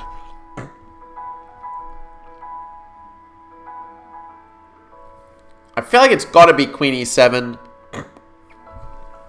Queen to b1. I mean, actually, queen b1, yeah, that's another move I didn't consider, but I think in that case I can just play like king h2, rook d2, king h3. And yeah, my king seems to be getting out. Oh, unless queen f5, but then rook g4. And the checks peter out for him after this. But if queen f1 or queen tries to go king g4, queen e2, king g5, and, well, rook h d5, I have moved f5. And finally the checks run out after that. h6, king h6, and still he has no good checks after this. Man, I really want to go to the toilet. Like, drunk so much water, like, feeling the pressure not just on the board, but off the board as well now. So, okay, I'm just really just going to make sure I'm not missing any. Queen e7, rook f1, rook d1, queen f, king f2. If they go queen b2 instead, then yeah, king f3, rook f1's the only check that makes sense. King g4, queen 2 only check that makes sense. King g5, h6 only check really available. King h6 and he has no more checks. So, Mr. Illingworth, is that your final answer? And Abe says highest puzzle rating is 2233 on chess.com and 2204 on Lead Chess. Yeah, those are pretty decent ratings, especially the Lead Chess one. Because my Lead Chess one was like 2500 or something. But I think like probably realistically it should be a lot lower than that. But anyway, okay, I think queen e7 is the answer. Just doing a final double check to make sure. Okay, let's play it. Yes, I got it right. Yes. Okay, so this one. Alright, just going to take a short break. Like, you'll still be able to see the position. But, yeah, you know, it's native calling. So, I'll leave you guys to think about this position. And then when I come back, I'll share my thoughts. And yes, I will be thinking about the position while using the restroom. So, enjoy.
Okay, welcome back, guys. Hopefully you weren't misbehaving while I was gone.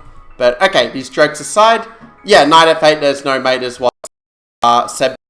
Yeah, when I was thinking about it, I think knight f8 is the winning move, because if you play king f8, you're running into a queen f2 with a check, so you don't get time to play like your knight e2 and all these beautiful tricks. I mean, it's a good example of a comparison puzzle, because there's like two similar moves to sort of choose between. I call them like the hardest type of, you know, of thinking technique to master in chess. But yeah, knight f8. And knight d4 now, it actually I think matters which piece you take. Because if you took the bishop on g6, they'd go bishop e3 and white would sort of be alright there. But by playing the move hg5, both these guys are under attack. And he can't really defend them both at the same time. If he tries queen d3, I can just take. And queen g6, I'll have queen d4 at the end. So yeah, hg5 is my move. Final answer, yes. Let's take, oh, bishop f7 check. Okay, this is like a troll move at this point. So yeah, Seb, you got it right. Well done. And now I just take the bishop, right? Yeah, let's just take. Okay, I got it right. That was a 2-4-4-3 puzzle, so I can get to some more advanced ones. Now, this is a point where, when you get to really high ones, you start to have like the endgame studies quite a bit. You know, where there's one very clear solution for the win. And your board looks so weird to me. Like, at first I actually thought that, like, am I playing it from white side of the board? But then I saw it says black to move instead. So, yeah. I mean, his pawn is clearly just very close to queening, so that's going to be part of the key idea at this point. So, yeah, this one definitely want to get it exactly right. Like, if you play second best move here as black, you're only going to draw it. Now, my feeling is that the move knight f to d3 is the answer. But the problem is that even then, like, well, you can play bishop d6 check, but he doesn't... I can go bishop e6 if I run that way. But maybe I can go this way with king to f7 to not allow bishop to e6. Maybe this is a thing. But you're going to go bishop b7 and then he's got this. Like, this is, yeah, very, very, very tricky. So, obviously you can't play a2 because he just takes the knight. This is the first point. But the thing is, he's not actually threatening to take, funnily enough. Because if he goes bishop here, my pawn is going to queen now. And if king f4, I actually can go knight d3, take, and then my pawn is just free to run. So that's kind of an interesting point that he's not technically threatening anything as far... Oh, actually, can he go bishop d6? Not really, because I still queen the pawn anyway. So maybe I can use that to my advantage. Like, maybe I can dominate one of his bishops somehow. If I go king d8, his bishop is just going to run away to some square, and I'm not sure what the difference is in that case. So...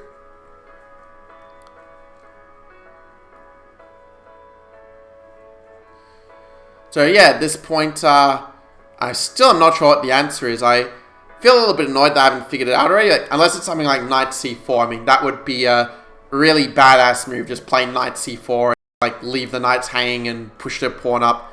But knight c4 though, what if he just plays, you know, knight bishop c3 for example, or bishop a1? I mean, how's my pawn queening from there? I'm not quite sure. But it's the first one where I really feel like very stuck, like I have no idea what the answer is for this puzzle. But I have plenty of time to think about it. It was kind of funny, like I said earlier, that I was going to make this like a 2-hour stream, but I think with this survival, it could now be like easily like a 4-hour stream just with me trying to solve these survival puzzles. But I think it'll be great to have a lot of fun, like seeing me trying to think about it. I'm kind of enjoying it myself, really. So bishop e5. What now?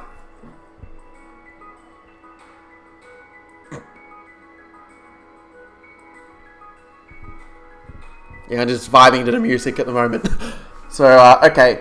So, knight ed3. The only thing I can really do is bishop... Oh! Now I see it. It's knight here. And king to f6. It stops bishop e6. It stops bishop e5. It stops that annoying fork he had on my king earlier. I don't know how I didn't see it earlier. Like, probably someone like saying in the comments, this is just completely dead one. Yeah, Seb actually got it before me. So, yeah, well done on that. Answer is, yeah, knight... Okay, knight f d3, it does matter which knight you put there. And now king f6. The thing is, like, I haven't really, like, played... I haven't really worked on my chess, like, seriously, like, at least not puzzles in a long time. So, yeah, I'm very, very rusty. Like, somebody who regularly solves puzzles will probably do better at Puzzle Rush Survival than me. But anyway, because, like, I played a lot of 4-player chess lately, but, of course, that's quite different tactical motifs to what we see here. Okay, now I just queen my pawn, right? Yep, we queen. Okay, so I got that run right. 2, 4, 7, 6. Hang on. Why is this rated like 2, 500? I saw this one like a millisecond. Rook e8, rook h8, queen h6, queen g7, mate. Yeah, like the difficulty sounds really weird on some of these puzzles. But anyway, so rook e8 is the first move. And then rook h8, and we use the pin. We use the pin to our advantage. Here. Here. Boom. So we're at 48 right now. Rook ending, you know, they say rook endings look easy, but actually are very, very tricky. So, yeah. Just checking some comments as well. So, yeah, you guys are actually doing pretty well on these puzzles. Maybe some of my Grandmaster Magic is rubbing off on you. Okay, so this position is one where I feel like the idea is going to be some sort of mainnet on the king, but I'm not quite sure how you get there. Because, I mean, black is currently down a pawn. So maybe the idea is not necessarily to mate, but it's just some perpetual like rook b8 and move the rook back and forth as such. I feel like that's probably going to be the idea. And it sort of would make sense like for a 2-600 puzzle to think, okay, it's at this rating because you're having to, well, figure out these backward moves in a sense. But what if he goes for a move like g5? Because if he goes g5, I kind of do like check back and forth. He can try to run this way like g6, h5 and g4 back to safety potentially. So this one, yeah, I want to think about a bit more and just make sure that I get it right. Oh, I see it. I see it. I have the move rook b7. And then he can't avoid rook b7 and then rook g7 mate, as far as I can tell. If g5, I still go rook h7, king g6, rook g7 mate. And if he goes king g5, I still have rook g7, rook h7, rook g7 mate. And I mean, rook moves don't really change that. You know, like rook c3, rook h7, king g5, rook g7 mate. So yeah, I mean, you probably got it faster than me, but you know, I got there in the end. So yeah, Seb is getting these right as well. And yeah, there we go. Because things like your comments are a little bit delayed, so I don't actually see your comments. I'm kind of confused why this is a high-level puzzle, because rook a8 is just mating a few moves, right? Like, what am I missing? Knight b8, rook a takes b8, bishop c8, rook takes c8 is mate. I don't get it. Why is this like a 2600 plus puzzle? Is it because someone plays rook b8 and doesn't see the knight hanging? I'm kind of confused. It's okay, rook a8. Well, let's play it. What else am I going to do? We take with this rook. We keep the king cut off. And we're number 50. Puzzle solved so far. So, and I haven't yet, so this is sort of a good one as well. Alright, so queen here. Alright, the first question is rook f7 just forcing mate? You know, take, rook d7, king e6. In the absolute worst case there, you can play rook e7 and you win the queen back. But then on material, it's sort of okay from black's perspective. But after rook e7, king f5, I do have the other options as well. For example, I could play a move like queen f8, but then rook f6, and like I get the material back, but it's not exactly winning by any stretch. Another possibility is to play something like queen to d7 check. But then you can play even a move like rook e6, for example, and just kind of cut things off that way. And I don't really have any other obvious checks, I think, in that position, other than the ones that I mentioned. So, one question is, are there any alternatives to rook takes f7? Because, I mean, definitely a move like rook d7, this was actually the first move that came to my mind, but it allows him to draw over perpetual, which is why rook f7 first is a lot more forcing. Now, there is... I mean, I guess another possibility to entertain is, like, does a move like queen d7 make any sense? But if he just plays rook to... but if rook f6, I can take it. I think... but then he has rook e... So, okay, the point is after queen 7, rook f6, I can actually take. Because queen e1 I block with rook d1. And if king f6, I go queen to d6. And I pick up the rook on c5 with this fork, like so. So, and if queen d7, the only other move I was really thinking was, what if they play rook c7? But then rook takes f7.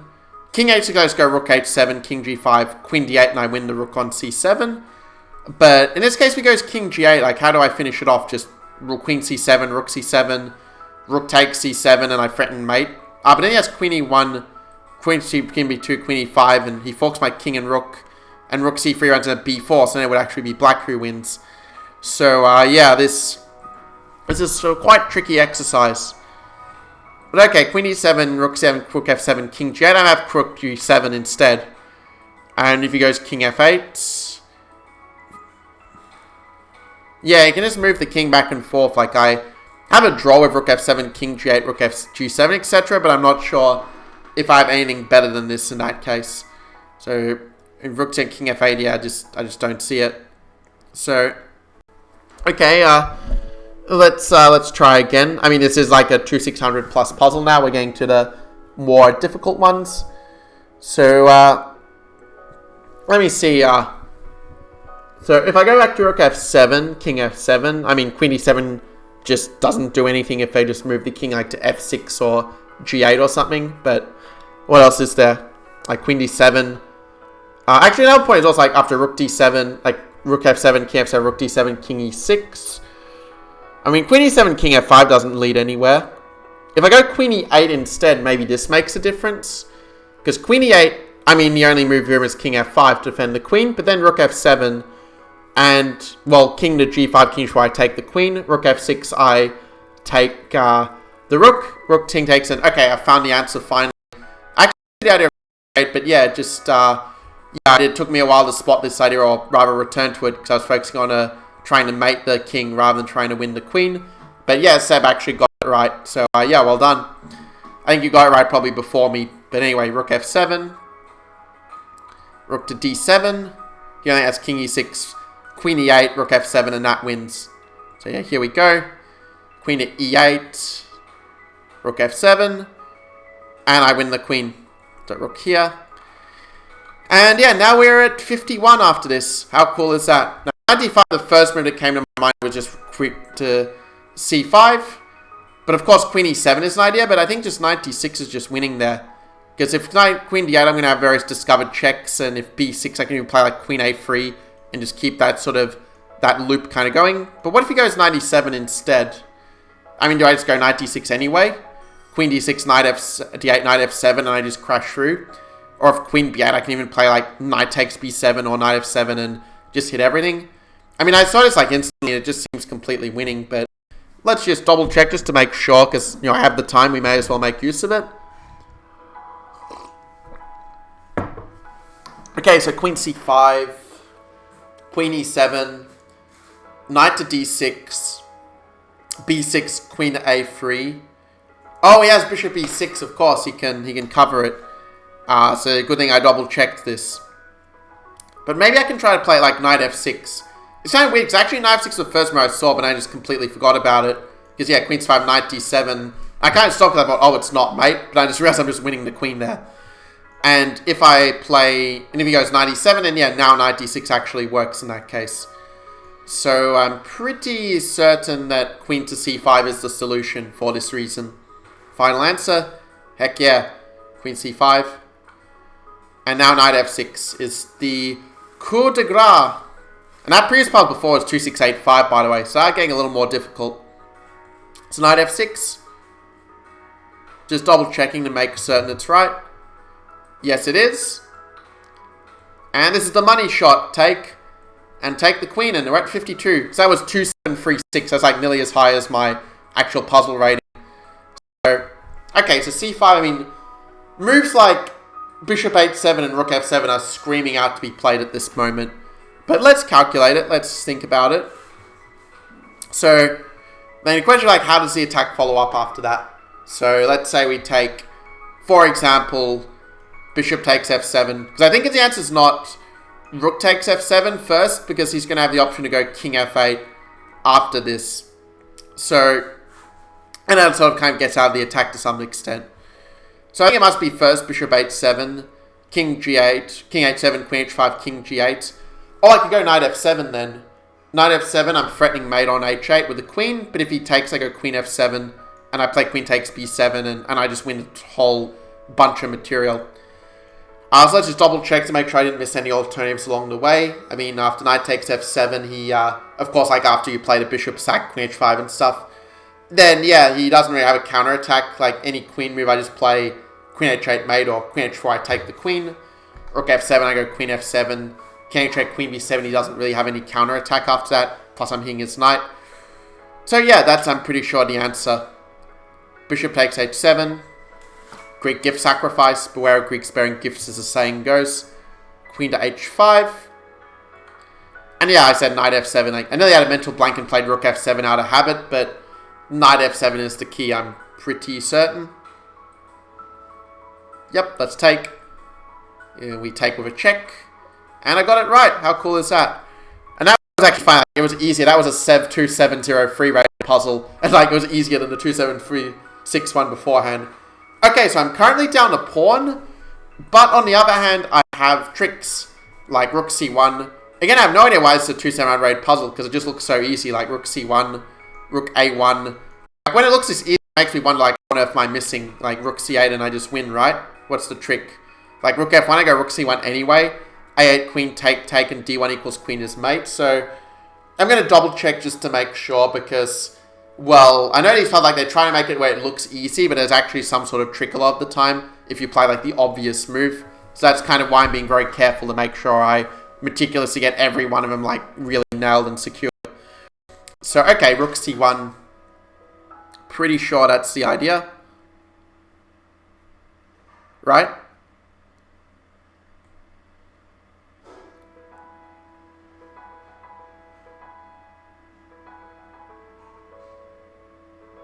Yeah, he has nothing. Okay, so now we take on a1, because we want to make sure that pawn's not blockaded. Yep, it works. Rook c8. king f1, I just go rook c1, king e2, rook takes a1. Rook c8, and yeah, I just go rook d, c1 after this. And he can't take me because back rank mate, but if he promotes, then rook takes d1 is again back rank mate. So it takes, and I am up a rook there.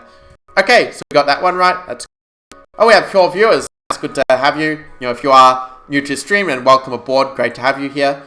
So I'm doing a puzzle survival. I'm at a score of 54. That last puzzle I solved was 2834 rating. But the thing is, after rook takes d4, which is the obvious move and probably is going to be the right move, but he's going to play rook takes h2. And if king h2, he goes rook to h8. But then I have the move rook h4, which I actually saw way back. And after g takes h4, I mean, I think that it feels like g4 should be safe, but what if he goes h3 and tries to mate me on g2? Then it's not so easy. Because like rook g1, queen f2, king f1, h2, h1, h2, and suddenly it's actually black who is winning there, I think. Because of rook g2, queen g2, and h1 equals queen. So, on that basis, I mean, there is still worth asking, like, are there alternatives to playing rook takes d4? I don't really see it because, like, knight d6 doesn't even really threaten anything. He just goes rook h2 anyway. So I think it must be rook takes d4, but after rook h2, it's worth asking, like, do I have any alternatives to taking? And I don't think I do have any alternatives to taking because he's just threatening mate a million different ways. So, okay, king h2. Oh, I have queen h3. I could play queen h3 after rook h8. Take. And as long as I'm not, like, putting a rook on pre or something, then I'm pretty sure that's the answer. And yeah, I know you are welcome to, like, share your comments or, like, share your thought process, so it's not just me sharing my ideas. But yeah, I'm pretty certain that this is the answer. Queen h3. And just block him like that. Rook takes, king takes. Queen h5, I just move the king like g2. Queen h5, king g2. Queen to e2, I just play king g2, and I just keep everything protected there. So that is my answer. Rook takes d. Yep.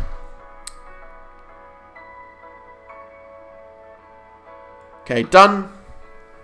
I have only one move, king takes h2 at this point. King takes h2. Rook h8.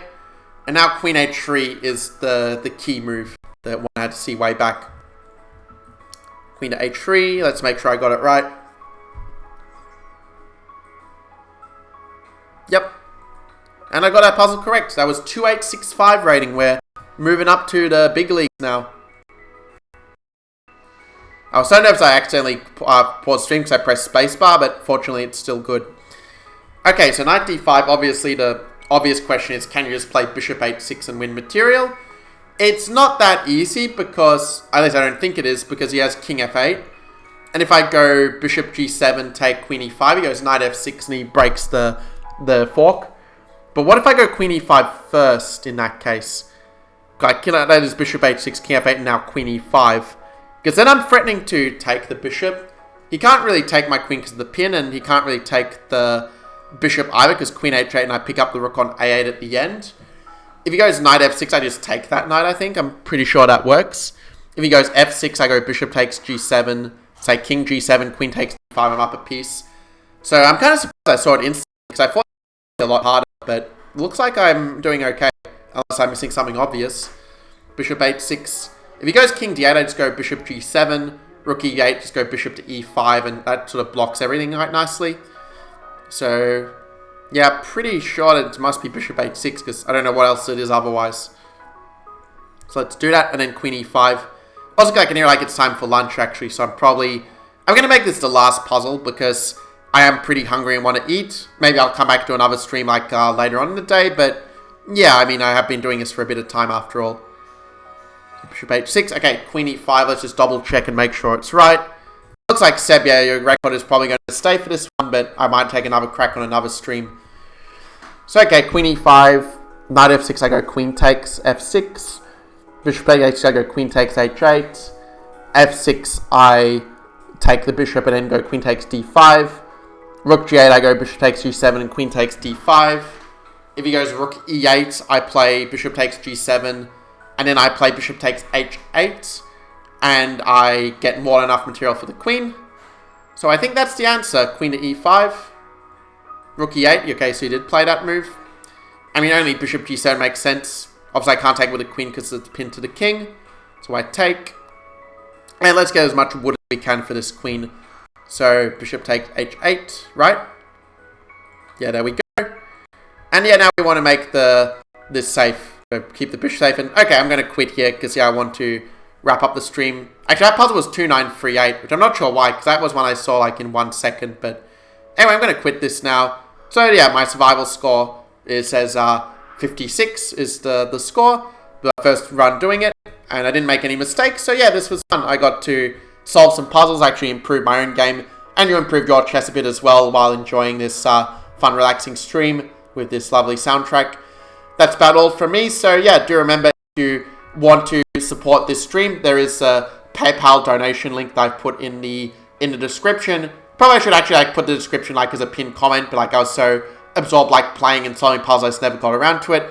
But yeah, this is a fun stream to do. Look forward to seeing you guys in the next one, where according to my schedule, the next one is going to be at well, I know it's at like 4 p.m. my time on Sunday, so that comes to what exactly?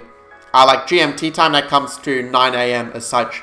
So you can either figure out the calculation for yourself, or you can just check the stream schedule on my page, GM Max Illingworth, my gaming page, and that has the schedule for the upcoming streams as well. So yeah, that's all from me for this one. Great to have you. Thanks as well for your support, whether it's liking, following, commenting, or even just watching silently. I appreciate all of you guys. And I will see you in the next one. Get out of here.